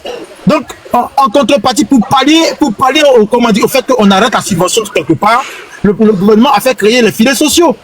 Voilà. Même le programme, pour tout ça, c'est à cause de quoi? C'est à cause des exigences de ceux qui nous prêtent de l'argent. Vous voyez? Donc, voilà pourquoi, moi, sérieusement, j'ai vraiment embrassé la politique de M. Thiam. Parce que, comme il le dit, il serait important qu'on essaie de nourrir les entrepreneurs locaux pour qu'ils grandissent et que maintenant, ils arrosent notre économie pour éviter qu'on dépende au niveau décisionnaire des autres. Donc, comme je l'ai dit, tout ça, c'est succès. Vous pouvez aller sur la page pour voir. 2,9 milliards. En 93, quand le monsieur est parti, on était à 5,3 milliards. Quand Bédié vient, voilà ça, vous allez voir ça vite. Quand Bédié vient, il est arrivé en quel mois de 94? Non, il est arrivé en décembre 93, après le 7 décembre. Ok. Voilà, il est arrivé en décembre 93, après le 7 décembre. Donc, je vais aller... Je vais montrer pour la part de Bédié, vous allez voir. Attendez, hein, voilà, attendez, c'est ça, non? Oui, voilà, non, attendez, c'est pas ça, c'est ça, attendez que je vois. Est-ce que tu ne trouves pas que c'est biaisé de prendre le stock de la dette? Pourquoi tu ne le prends pas ramener à la productivité réelle du pays? Parce que quand Bédié quitte le pouvoir en 99, là, le stock de la le pourcentage dette du PIB, là, il me semble qu'il a explosé. Et même si non, il n'a pas explosé, il a diminué. Non, il n'a pas explosé, il a diminué. Parce qu'on partait de 136% à 72%. Donc, il n'a pas explosé, il a plutôt diminué. Quand Bédié partant était à combien? 72%? Si tu comprends. Mais du coup, qu'est-ce qui a justifié quand on nécessite la demande... Oui, 72 ou 14, comme ça. Mais qu'est-ce qui a justifié quand on demande du coup le PPTE à ce moment-là? Parce que si tu te souviens bien, vu que tu es un bon historien, en 98, tu as eu une première demande de bénéficier du PPTE. Justement. Alors que, non, je vais terminer, alors que pour bénéficier du PPTE, il me semble qu'à l'époque... Le PPTE, c'est ça? Voilà, oui, il y avait une première tentative, il y avait on avait obtenu un premier point de décision en 98-99, donc sous Bédier. Et dans les conditions pour avoir le point de décision du PPTE, si tu te souviens bien, il fallait avoir un ratio de dette donc ramené aux recettes budgétaires qui devait excéder les 250%. Donc ce qui veut dire que au moment où on a eu le point de décision sous Bédier, on avait un ratio donc de dette sur recettes budgétaires qui excédait les 250%. Est-ce que tu as cette information-là? Non, c'est pas juste. Sous Bédier, on avait un ratio qui était tombé carrément en dessous des 80%. Il était sur recettes budgétaires, je ne parle pas du PIB. Je dis sur recettes budgétaires. Oui, c'est ce que je dis. Excusez, bonsoir, monsieur. Bonsoir. Oui, je pense que en 98, pardon, c'était un ratio de 70%, 80%. Hein. Justement, c'est ce que je dis. On n'a jamais atteint ça en Côte d'Ivoire. La Côte d'Ivoire n'a jamais atteint un ratio de 100. Justement. Donc, aujourd'hui, on a un ratio, actuellement, on a un ratio de 58. Bientôt, ça va descendre en 2027. Ça va descendre. Voilà, en 2027, ça va descendre. En 2027, ça descend jusqu'à 53. En 2027, ça descend jusqu'à 53. Voilà, on espère. Donc un truc c'est que Masque, tu vois pourquoi je prends ça? Parce que on va estimer que je suis manipulateur. Non. Quelque part, pendant la crise économique, c'est pas moi qui ai dit que la Côte d'Ivoire avait 6 000 milliards de dettes et que ça a étouffé. Mais quand il parlait de quoi? Il parlait du volume de la dette. Il parlait pas d'autre chose. Le montant donné, c'était le volume. 6 000 milliards. C'était le volume. Donc, en rigueur, tu es très rigoureux dans ton analyse. Tu sais très bien que quand on parle de soutenabilité, on parle de soutenabilité vis-à-vis des recettes que tu dégages avec ton économie. Donc, c'est pourquoi, par exemple... À ce moment, c'était pas possible. Tu te rappelles qu'à ce moment, c'était quoi? On était pratiquement... L'encours faisait, je pense, 59%, ou bien on n'avait pas dépassé. C'est Gbagbo qui a mis ça même en deçà de la norme communautaire. On était à 62%, merci. 62%. La norme communautaire, c'est 70%. Mais malgré ça, le président n'a pas manqué de taper. Il a dit que c'était trop. Ok, là, on est en train de parler de deux ratios différents. Là, toi, tu parles du ratio dette sur PIB. Moi, ce que je suis en train de te parler, c'est le ratio ramené aux recettes budgétaires. C'est-à-dire que... D'accord. Voilà, et ce ratio-là, c'est d'ailleurs même ce que les gars du FMI pour le PPT utilisent. Et dès l'instant où il dépasse, je crois, c'est de mémoire les 250%, à ce moment-là, on juge que la dette devient insoutenable. Et c'est pourquoi tu bénéficies dès le départ, on va dire, du point de décision. Et il me semble qu'en 98, sous Bédier, on avait eu un premier point de décision qui n'a pas été poursuivi puisqu'il y a eu le coup d'État en 99. Et donc, dès cette étape-là, époque-là, la dette était déjà jugée insoutenable. Attends, masqué. Attends, non, ça va faire long. Les gens qui nous écoutent là, les 50 personnes connectées là, tout le monde n'est pas forcément économiste. Moi, je dis, on va couper tout court. Alassane a dit que à 6 000 milliards de dettes, on doit démissionner. Parce que tu es d'accord avec moi? Non, attends, allons doucement. Allons doucement. Attends. Oui, petit frère. Faut m'appeler grand frère. Ça va pas exclure ce que je veux dire là. Non. Voilà. Attends, petit frère, comme toi. Attends. Tes émotions. Attends, allons doucement. Attends, Raven est là. Raven est économiste. Moi, je suis économiste. Moi, je suis pas économiste. Voilà. Je suis un linguiste.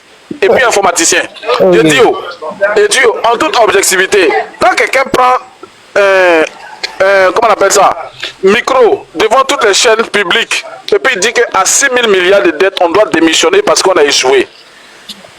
Est-ce que c'est à ce dernier-là encore on doit confier un pays où il a pris 30 000 milliards de dettes? Tu as vu comment ta question est orientée, non?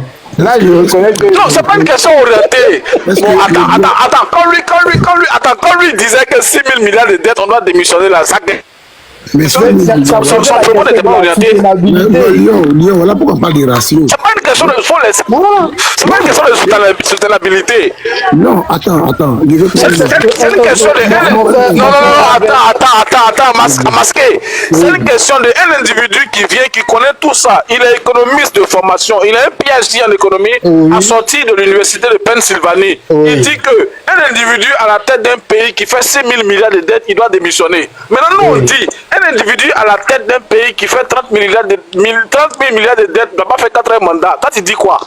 C'est ça. C'est aussi simple que ça. C'est-à-dire que n'utilisez pas les gros thèmes, les trucs compliqués, et puis les gens ne vont pas comprendre. Je dis, un individu qui est économiste dit qu'un historien qui a fait 6 000 milliards de dettes, écoute-moi très bien, ce que je dis là, je mesure mes propos.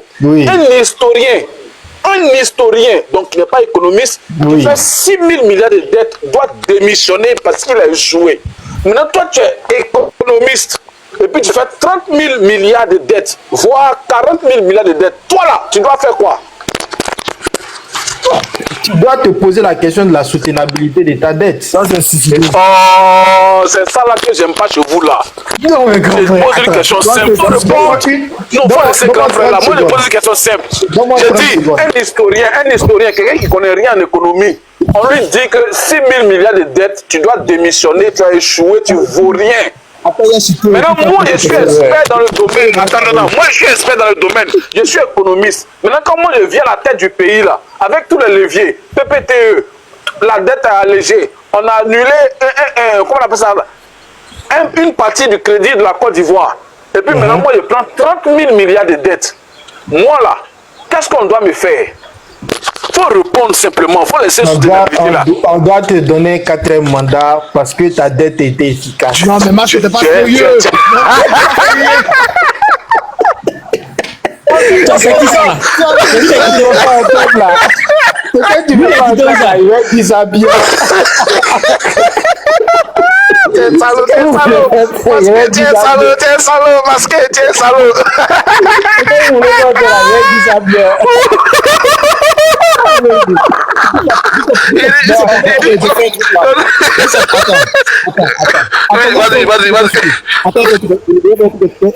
En fait, masqué, le truc c'est que en 99 pratiquement tout était pratiquement réussi. Et pourquoi Bédié introduit la Côte d'Ivoire en 98 au niveau du PPTE? Parce que pour lui, ce qu'il pouvait faire de manière avec les ressources là, il a fait. Maintenant, il y a certains leviers qu'il pouvait utiliser pour encore faire baisser l'encours de la dette ou pour encore faire baisser le poids de la dette. Il a fait ce qu'il avait, il a organisé le Sahara, il a fait construire des choses en partant de ce qu'on a. Regarde même sa manière de fonctionner. Lui, il prend pas de crédit avec les entreprises privées, hein. Il vous dit construisez, c'est pour vous, et puis après ça nous revient. Si vous voulez construire à hauteur de 100 000 milliards, il s'en fout. Construisez seulement. C'est une sorte de build operate and transfer. Ça, justement, tu vois le truc. Donc ça fait que le gars en vrai, il a eu les mains faciles pour diminuer la dette. Maintenant, il diminue la dette jusqu'à ça passe de 136% à 114%. Mais à 114%, lui, il veut que ça descende encore en deçà. C'est pourquoi il introduit rapidement le dossier au niveau du PPTE. Pour que, avec maintenant la manœuvre du PPTE, on puisse même descendre en dessous des sondages. Une fois qu'on descendait, c'était fini. C'est pourquoi les gens parlaient de 2001 deviendrait une autre Côte d'Ivoire. Déjà, ça circulait à travers, comment on dit, les cerveaux. Chacun disait que, on attend 2000, on attend 2000. Pourquoi? Parce que une fois que Bédié avait réussi, dès qu'on recevait le point d'achèvement, c'était fini. Là, la Côte d'Ivoire redevenait vierge comme en 2012.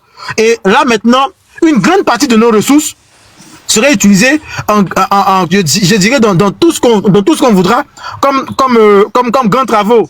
Par exemple, regarde, c'est sous le président Ouattara que le Sénat est né, n'est-ce pas? Mais déjà, sous Bédié, c'était déjà mis dans nos prévisions au niveau de l'Assemblée nationale. Et la Cour de cassation, il y a beaucoup de choses qui devaient se faire. Même quand tu vas sur le site de l'AGEROUTE, eux-mêmes précisent ça. Ils disent qu'à cause de la crise financière, le président Bédié a dû surseoir à certains travaux. Parce que pour lui, le plus important, c'est contenter la population. Et après, quand on va atteindre le niveau de point d'achèvement, quand on sera un peu plus libre, on pourra maintenant commencer les grands travaux qui pourront nous permettre de pouvoir effectivement faire briller le pays. Donc, sérieusement, en matière de politique, sans te mentir, c'est Bédié mon idole. Et pour terminer, pardon. Oui. Masqué, vas-y. On va l'écouter Masqué. En fait, on va l'écouter Masqué. En toute objectivité, les frères, ce que je veux dire là, c'est que si on peut s'accorder, en fait, si vous voulez de façon générale, c'est vrai que dans la pratique ou dans la théorie économique, on a différents courants de pensée qui impliquent différents courants de gestion d'un État. Donc, je peux comprendre que le frère Kwasi dise qu'il a été séduit par la façon dont Bédié a géré donc l'économie ivoirienne. Ça, je l'entends d'un point de vue, je veux dire, en toute objectivité, je peux le comprendre. Il y a beaucoup de personnes comme Kwasi qui pensent que Bédié a bien géré.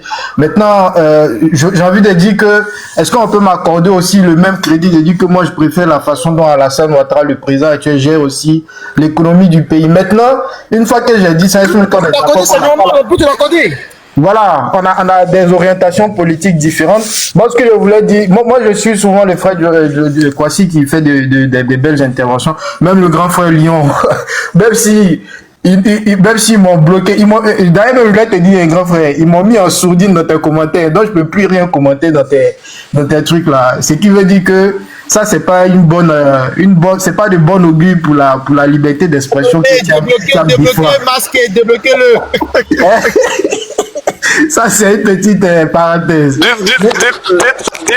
à Masqué que la liberté d'expression n'existe pas dans ce pays. Voilà, on sait de quoi on parle. Là, la République des Lions, fils de Dieu. Non, c'est une petite parenthèse en toute sincérité. Mais ce que je veux dire, en gros, ce que je voulais rétablir un peu sur le fait que le frère Jonathan a énoncé, en fait, ce qu'il a dit est très bien, je ne suis pas d'accord avec lui surtout, mais là où on doit aller un peu plus en avant, c'est de ceux qui nous écoutent doivent bien situer les responsabilités de chacun. Parce que quand on connaît, après le miracle donc ivoirien des années 70, quand on connaît notre première crise effectivement en 80, le frère il a bien rappelé, c'est en lien avec une combinaison de facteurs. Donc il y a des facteurs exogènes et donc le choc pétrolier de 79, mais il y a aussi le fait que, donc deuxième facteur exogène, c'est la chute du coût du cacao, mais il y a aussi le fait qu'on se retrouve dans une situation où pour financer son développement, la Côte d'Ivoire a dû emprunter significativement après les indépendances. Et donc Jonathan, s'il regarde aussi les évolutions sur le site de la Banque mondiale, il sait très bien que la dette ivoirienne a fortement augmenté, si bien que quand on arrive en 80 et qu'on connaît la crise, il y a une difficulté justement à faire face à cet endettement-là. Et on fait face au premier pass, donc le premier programme d'ajustement structurel dans les années 80-83. À ce moment-là, Alassane Ouattara, le président, il n'est pas encore dans le paysage politique ivoirien. Donc, ce que je veux dire par là, c'est que quand on commence à faire les premières réformes imposées par le FMI, là aussi, il faut informer ceux qui nous écoutent, c'est que les passes là, ça repose sur une idéologie. Ça repose sur une idéologie libérale, notamment les gens de l'école de Chicago qui sont à l'école de tout ça là. Et quand vous prenez les passes, peu importe les pays où ils ont été appliqués, ils ont eu à peu près la même façon d'être mis en œuvre, c'est-à-dire une vague de libéralisation, parce que le but c'était de dire on réduit la taille de l'État. Donc vous prenez en Argentine, vous prenez dans les pays de l'Amérique latine, vous prenez dans les pays de l'Asie, même en Grèce. Quand ils ont dû le faire récemment, c'est l'exemple le plus récent, c'était la même chose. Donc l'application des passes repose sur une idéologie, on va dire politique, économique, qui a été suffisamment documentée. Donc c'est pas quelque chose qui est propre au président Alassane Ouattara. Lui, il vient effectivement pour mettre en œuvre un certain nombre de programmes, mais c'est pas lui qui décide. Oui.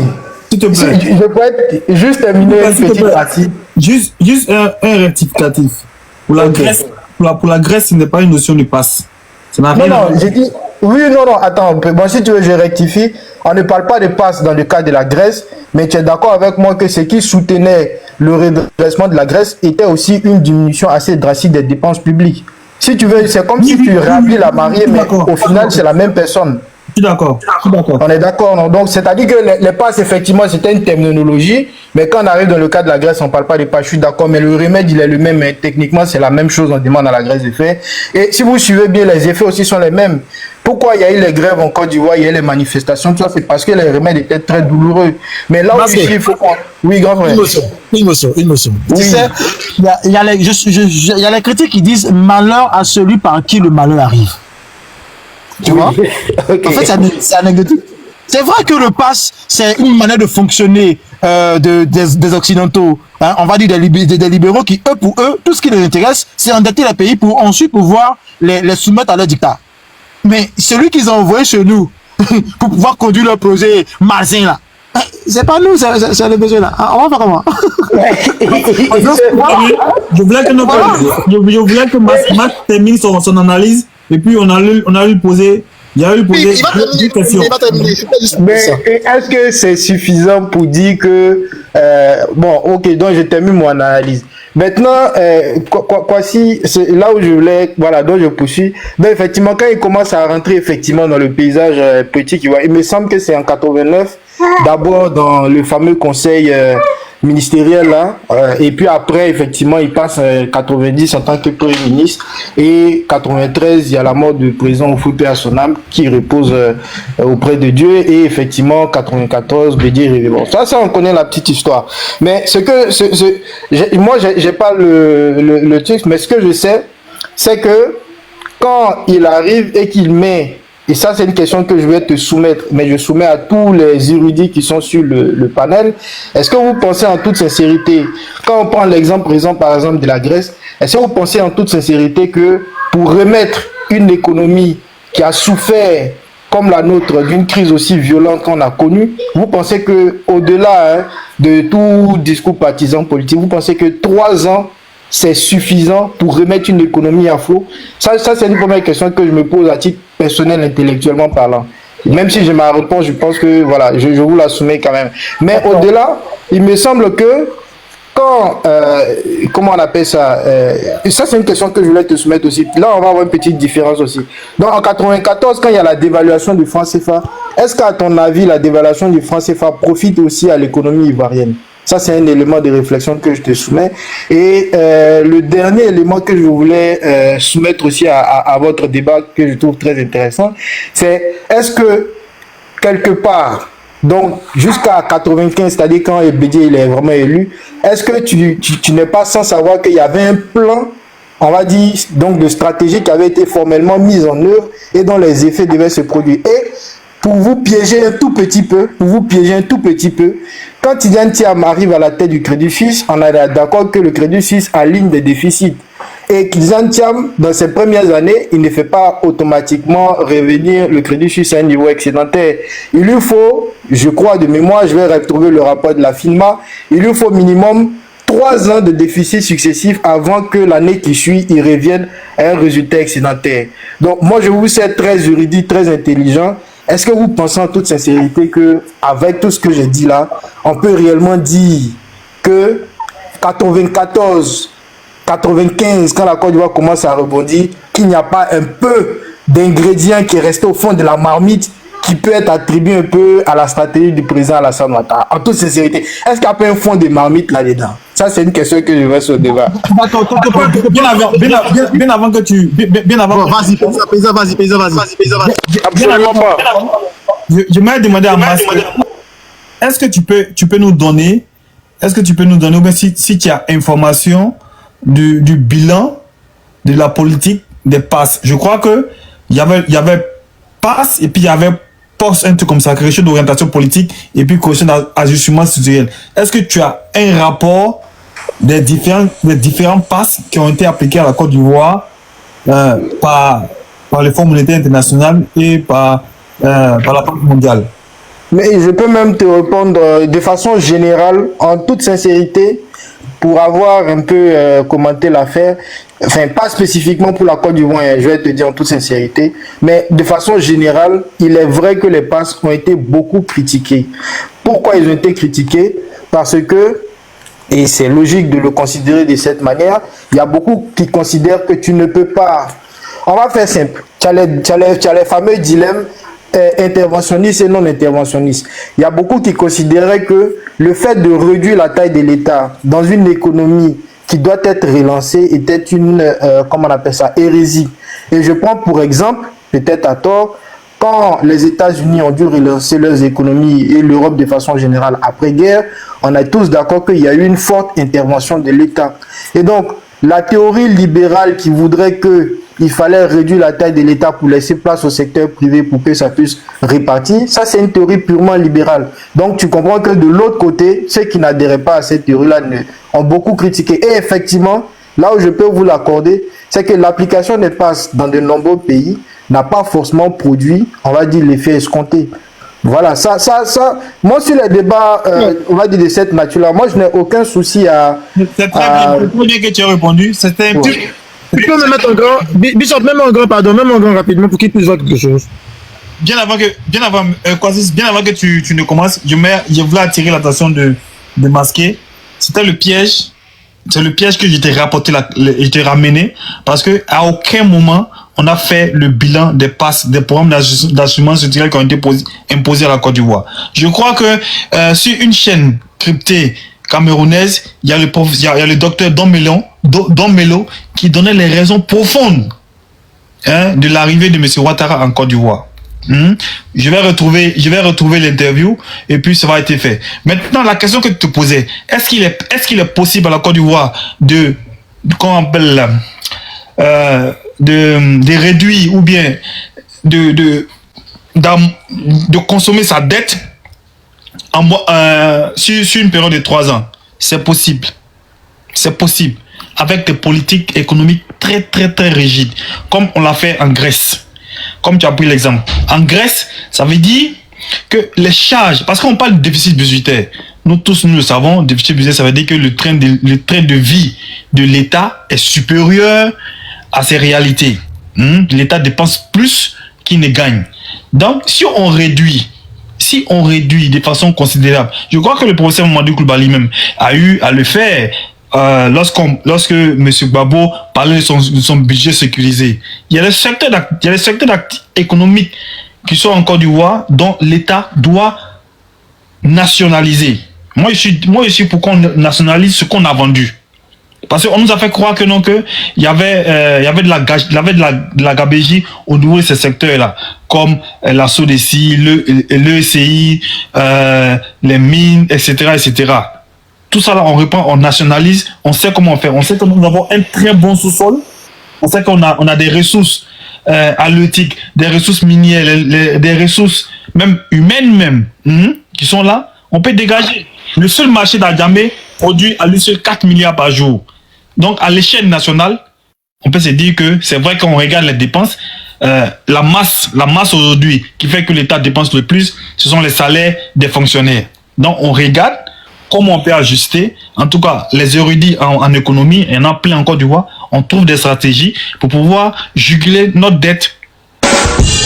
Donc, voilà, Bishop, remets-moi encore s'il te plaît. Bishop, rapidement, remets-moi encore. Non, mais c'est pas... D'abord, fini? Si, j'ai fini. Je te laisse. Bishop, remets-moi encore, pardon. Je fais plusieurs parties. Je te remercie. Bishop, tu vas me donner ma recette. Parce qu'il y a des ok, donc, merci. Dis ton micro. Merci. Dis ton micro, je fais écho. Ok, donc, Masque, très souvent, ça me dit que si jamais c'était Kablé Duncan qui remplaçait Thiam à la tête du PDCI, on serait en train de dire celui qui a maîtrisé l'inflation sous Bédier, c'est un vrai Kablé Duncan. On serait en train de faire les éloges de Kablé Duncan en partant du fait qu'il a réussi à mettre les politiques en place qui ne correspondaient pas à ceux qu'on a trouvés. Parce que tu as demandé, est-ce qu'il n'y a pas quand même un peu à la Somme qui est restée? Non, ils ont carrément changé tout. Quand ils sont venus, c'est vrai, on était toujours dans le programme d'ajustement structurel. Mais la priorité de Bédier, comme je l'ai dit, c'est de tout faire pour contenter la population. La population n'était pas contentée pourquoi? Ou la population était fâchée pourquoi? Parce que son pouvoir d'achat avait diminué. Et ce que même la population redoutait, c'était la dévaluation. Parce que qui dit dévaluation veut dire que mon pouvoir d'achat est diminué par 2. Et divisé par 2 là, est-ce que je pourrais m'acheter ce que je m'achetais avec les 100 francs d'avant? Donc, eux, comme Sam le dit, ils vont commencer à aller vers la population pour leur expliquer que même si on va faire la dévaluation d'abord, on va s'arranger pour que le prix de nos denrées là soit à un bas prix. Voilà pourquoi j'ai fait exprès de mon déroulé de parler des 30 barrages d'eau qu'ils ont fait créer à travers le pays pour éviter que nos cultures continuent de dépendre de la pluviométrie. Et à partir du moment où le paysan a accès à l'eau comme il se doit pour cultiver, à partir du moment où le paysan a accès aux semences comme il se doit pour cultiver, et à partir du moment où le gouvernement, avec les fonds qu'il a trouvés, crée des fonds pour les subventionner, rapidement, le marché est renfloué. Tu vois? Donc, il y a une différence de politique. Le président Alassane Ouattara, lui, il emprunte, il fait venir des capitaux étrangers et surtout, il donne une plus large décision aux entreprises étrangères. Le président Bédié, lui, c'est pas ça. Lui, même quand tu te donnes la possibilité en tant qu'entreprise étrangère de t'exprimer en Côte d'Ivoire, il met des gendarmes derrière toi. Par exemple, on a la CEI, la CIE, désolé, c'est là, il nous fatigue. La CIE, qui va voir naître la SOGP, la NARE et la SOPI. Les trois ont le même rôle. Être des gendarmes de la CIE pour éviter que la CIE n'abuse de les factures. Tu vois? Pour la plupart des entreprises, Bédié fait créer de petites structures pour éviter que ces entreprises-là ne surenchèrent les choses. Maintenant, quelque part, donc, au risque de me répéter, 1, il accompagne les paysans. 2, il crée des fonds pour les femmes. 3, il met des gendarmes derrière les grosses entreprises pour éviter qu'il ait surenchère. Et 4, les moyens qui sont disponibles, parce que Bédié aussi a contribué à faire créer des entreprises. Donc, ces entreprises-là, depuis, n'ont cessé comment on appelle ça? Oui, sobre même moi en grand, je dois lire ça, même si je parle. Comment dire? Monsieur Winner, s'il vous plaît. C'est entreprise non cesse. Oui, c'est qui? Voilà, non cessé de croître. Merci beaucoup pour le mot de vie. Donc, c'est l'entreprise non cessé de croître. Dans leur croissance, qu'est-ce qu'elles font? Elles génèrent beaucoup de bénéfices. Par exemple, regarde une chose. L'assistant termine d'Acito. Quand il a fait créer, déjà Bédié pense à vendre de l'électricité rapidement. Pendant qu'il est venu trouver des entreprises comme la Lonassi qui jusqu'à présent performaient. Il y avait beaucoup d'entreprises, la CI qui donnait beaucoup d'argent. Il y a une entreprise de bitume encore qui a été créée par Oufouessou Bédié lui-même, là, il a fait ça. Donc, il est venu trouver ça, il se décide de prendre les moyens générés par ces entreprises-là, en plus des fonds qu'il a trouvés, pour essayer d'arroser l'économie ivoirienne avec ça. Donc, tu vois, voilà le résultat en clair. Kabla Nuncan, Premier ministre sous l'ère du président Bédié, parvient à maîtriser l'inflation, qui passe de 32,2% en 94 à 7,7% en 95 et de 3,5 et à 3,5 en 96. Ce qui me plaît, c'est que c'est en quelques années, c'est pas en 10 ans, 15 ans. Il a fait en 6 ans. Bon, je dirais, oui, en 6 ans. 94 à 99. En 6 ans. Et mieux, quand tu vois, Kabla Nuncan donne la stat, je suis pas à la menace, non, j'avais fait sortir la stat de la primature en 98. Ils font le bilan de 4 ans. 94, 95, 96, 97, 98. Mais tu tombes des nues. Parce qu'on te parle de certains travaux qui ont commencé, pas possible, mais avec une autre politique qui n'avait rien à voir avec la politique de M. Ouattara. Donc, effectivement, merci de la question. On peut, oui, en moins d'un temps record, trouver le moyen de rebondir. Ça, c'est possible. Bon, j'espère que je t'ai répondu masqué. C'est bon? Et là, je te reconnais.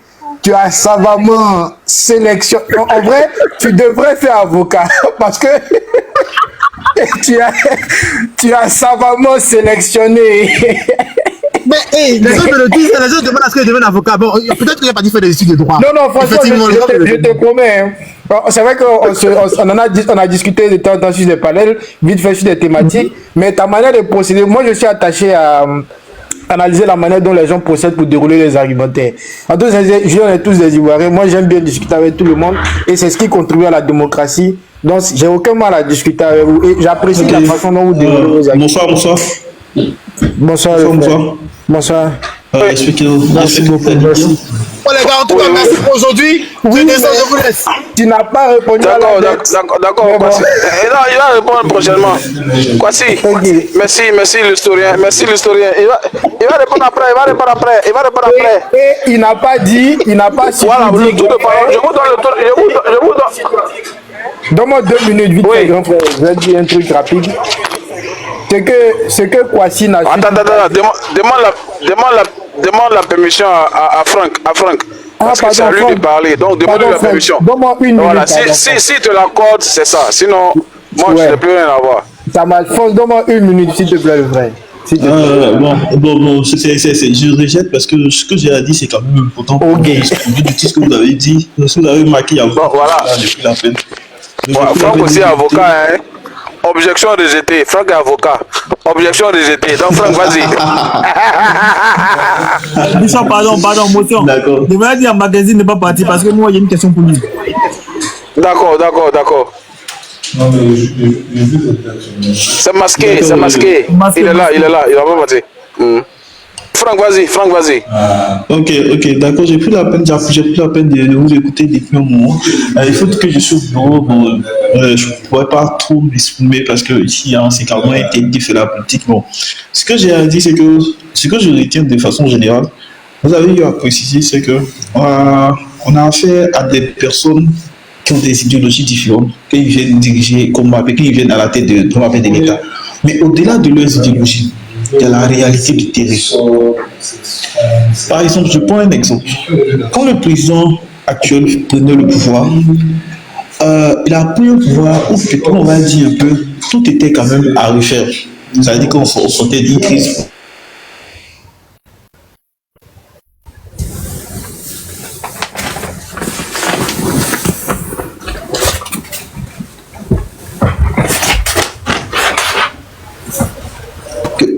Qu'au jour d'aujourd'hui, quand on regarde comme on avait le montant de la dette et on regarde les stats de l'économie ivoirienne, je me dis qu'il y a un problème.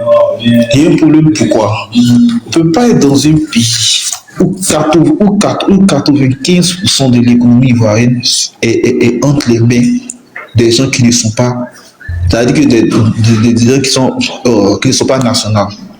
Quand je prends aujourd'hui selon les statistiques, 45% de l'économie ivoirienne est dans la main des Libanais, 35% dans la main des Français, 15% dans la main de l'AES et 5% dans la main des Ivoiriens, des jeunes entrepreneurs. Mais ces jeunes entrepreneurs-là, ce sont eux qui cotisent au niveau des impôts. Et c'est leurs impôts, qui représentent un peu, sans le voir, les recettes de l'État. Mais ces recettes-là, aujourd'hui, on dit qu'il y a plus de 75% selon les chiffres qui sont destinés au remboursement de la dette. Cela veut dire qu'il y a un problème. Parce que je dis n'importe quoi. Si j'ai créé mon entreprise et 75% de mon bénéfice, même 80% de mon bénéfice, je prends pour régler les emprunts, c'est là que je dis que je vais tout droit au mur. C'est qu'il y a un problème. Et c'est là que moi je ne suis pas d'accord. Et ce qui est dangereux, c'est que quand on regarde le montant de la dette, on a l'impression que tout ce qui a été fait a concerné les investissements, je vais dire les investissements qui ne produisent pas. Construire des écoles, des infrastructures, c'est bon. Mais au-delà des infrastructures, il n'est pas évident au premier abord. Et il m'a dit, de toute façon, je veux que vous me donniez une réponse immédiatement et sans condition. C'est pas la peine de me dire que vous allez consulter votre épouse avant de me donner une réponse. Était petit, mais les chiffres sont là. La dernière fois, je parlais à quelqu'un. Au fond, il dit, j'ai développé la Côte d'Ivoire avec les ressources de l'agriculture. Mais avec les ressources de l'agriculture, le président Félix Houphouët-Boigny a créé combien d'entreprises? Un exemple même qui est palpable. La Côte d'Ivoire n'avait pas de puits de pétrole. Quand le président Houphouët-Boigny créait la CIE, Société Ivoirienne de Raffinage, on est en 2025. Le Nigeria, où il y a le pétrole, si ce n'est pas Aligo Dangote, le Nigeria n'allait même pas avoir une compagnie de raffinerie. Voici un président qui a une vision. Voici un président qui pense à demain.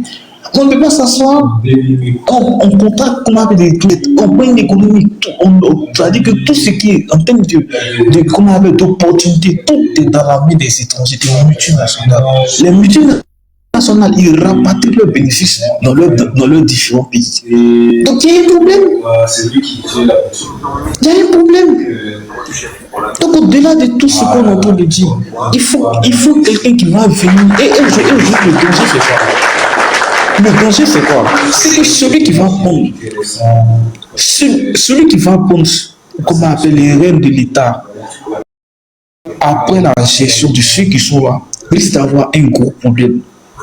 Parce que les 40 000 milliards, il faudrait que la personne mette une politique économique en place qui va permettre de rembourser ces dettes-là. Mais cette politique-là, elle serait un peu, on va dire, un peu dure à supporter par le peuple. On a l'impression que le président Henri Konan Bidi n'a pas travaillé. Soit les gens de tête d'ouvrier, mais c'est parce que les gens n'ont pas compris. Excusez-moi, merci de m'avoir fait monter. Je me mute et puis j'écoute. Voilà, excusez-moi, merci de m'avoir fait monter. Je me mute et puis j'écoute. Les gens n'ont pas compris sa vision. Les gens n'ont pas compris. Moi, je me rappelle, j'étais très petit. Et je le dis toujours, il y a un slogan qui passait à la télé. Et ça m'a tellement marqué que c'est resté dans ma tête jusqu'au jour. Le monsieur disait quoi? Il disait, il parlait de l'ivoirité. Il parlait de comment ça dit, une nouvelle politique qu'il allait lancer. On disait à la télé, j'entendais producteur, consommateur pour la relance économique. C'est ivoirien ou c'est malin. Cela veut dire quoi? Cela veut dire qu'il emmenait ce peuple déjà à chercher à consommer les produits ivoiriens. Donc, autrement dit, il faut essayer de réveiller une économie nationale. Mais pour réveiller une économie nationale, il faudrait que les Ivoiriens soient propriétaires de leur soient propriétaires de leur économie. Je ne peux pas t'apprendre qu'on est dans un pays où la dette est plus de 40 milliards. On a une grande structure. Je ne peux pas dire, je ne sais pas s'il faut appeler ça une grande compagnie, le BNet. Mais depuis qu'il faut créer le BNet, jusqu'à ce jour, le BNet est resté au stade d'études techniques et de développement. Le BNet ne construit pas. Vous pensez que si le BNet avait été équipé aujourd'hui, qu'on avait donné les moyens au BNet, vous pensez que tous ces ponts, ces routes, imaginez combien on allait économiser. Le Maroc l'a reçu, le Nigeria tout près l'a reçu, l'Égypte l'a reçu, la Chine même. La Chine était un exemple palpable. Mais comment se fait-il qu'on est en 2025 à ce jour? Les gens n'arrivent toujours pas à concevoir, comment on appelle, à faire confiance au BNet. Moi, je suis au bureau, en fait, j'ai du mal à parler parce que je me dis, je ne veux pas qu'on vienne me en train de parler politique, puisque je suis d'une entreprise française. C'est pas du tout. Non, mais je voudrais parler aussi, s'il vous plaît. Ok, je peux laisser, tu peux chuter un peu. On vous la parole. Ok, d'accord. Merci. Voilà, ok. Monsieur, vous avez parlé, mais ce que je veux dire, bon, je vais commencer par par quoi il a fini, et puis maintenant je vais arriver en bas. Sinon, la Côte d'Ivoire n'est pas un pays. Peut-être que ça va frustrer les gens, mais je vous demande pardon. Mais sinon, la Côte d'Ivoire n'est pas un pays patrilinéaire, non, le PDCI surtout n'est pas un parti matrilinéaire et non plus patrilinéaire. Raison pour laquelle, en ce moment, quand on disait, nos parents ils disaient que non, Kragbe, Nyagbe ou bien quoi que ce soit, ne parlez pas de Oufou et Boigny. Et puis nous, en tout cas, nos aînés se taisaient là.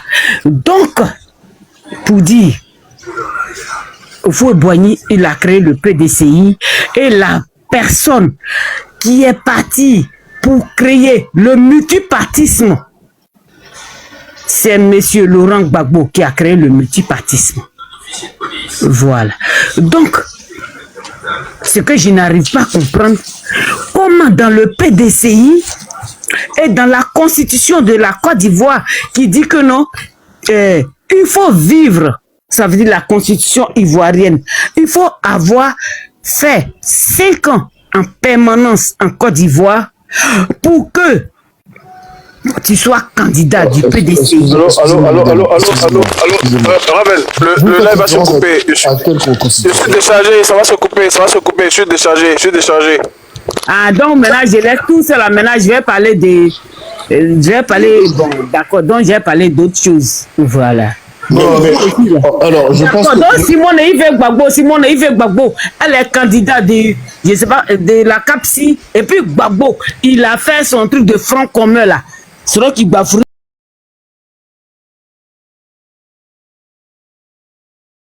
On peut rapidement essayer de clôturer parce que l'on de Dieu est déchargé. Alors, donc, clôturer rapidement. Non, madame, veuillez vous muter, s'il vous plaît. Non, voilà. je me mute en même temps, Non, s'il vous plaît, je me mute. Mettez-vous en même temps. Si tu permets, Raven, je voulais poser une question à... Attends, le paysan, t'inquiète pas, tu vas pouvoir le faire. Je veux préciser ici. Il y a une nouvelle constitution ou sinon il y a une constitution qui a été réformée, qui a été revisée, parce qu'elle n'est pas nouvelle. En vrai, c'est une continuité. Elle a simplement été révisée en quelques points.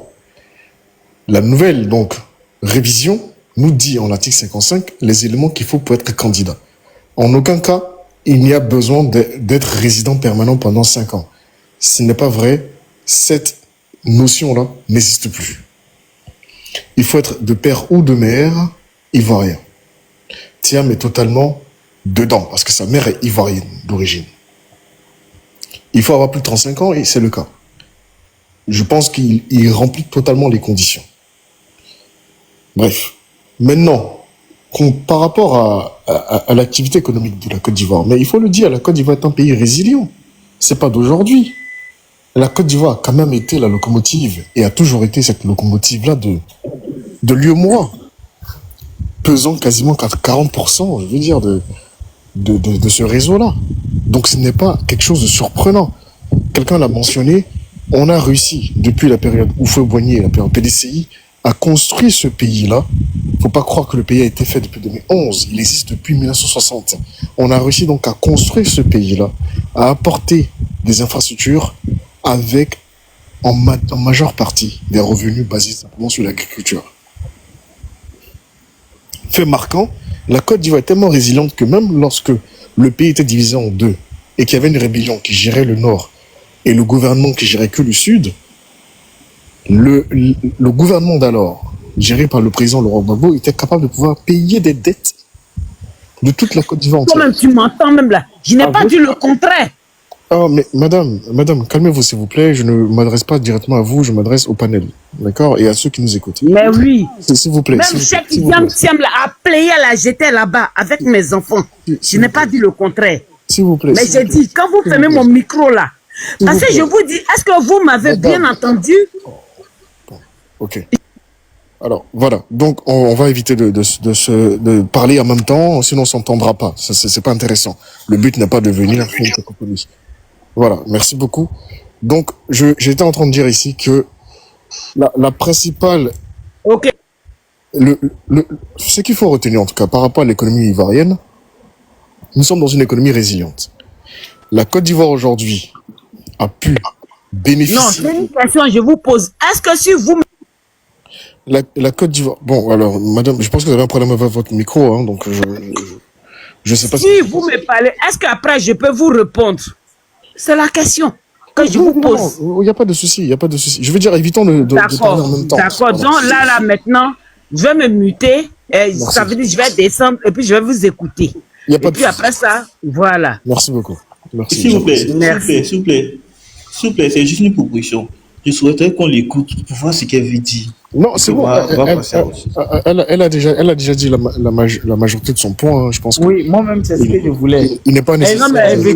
D'accord, donc qui a attendu la majorité de mon point? On a tous entendu ici la majorité de votre point. C'était quoi? On a entendu que vous êtes en train de parler du président Gbagbo, de la CAPSI, de Simone Yves Gbagbo également, de Tidiane Thiam également. Voilà, vous avez parlé de l'opposition en général, donc on a entendu cela, on a entendu votre point, il n'y a pas de problème. Alors, moi, je D'accord, d'accord. L'économie ivoirienne. Excusez-moi, messieurs, excusez-moi. Donc, maintenant, parce que quand je m'abstiens, et puis je dis je m'abstiens là, Jean-Luc, bon, vous êtes tous du PDCI. moi là, à Pléiel, Kafou Pléiel, dans le 83, 200 là, à Kafou Pléiel, H4 Hôtel, j'ai été là-bas pour chaque Tidiane Tiam. Oui, j'ai été là. Aujourd'hui là, je suis en Pennsylvanie, chez mes enfants, pour dire mes enfants, ils sont du PDCI. Parce que vous ne permettez pas aux personnes de parler. Ça veut dire quand vous êtes dans vos verbiages là, vous n'écoutez personne. Oui, je vais vous dire, oui. Je suis du COJEP, mais je ne suis pas la femme de Jean-Luc Bion. Je suis la femme de son petit frère. Et puis je suis du COJEP. On aimerait entendre vos avis. Partagez les commentaires.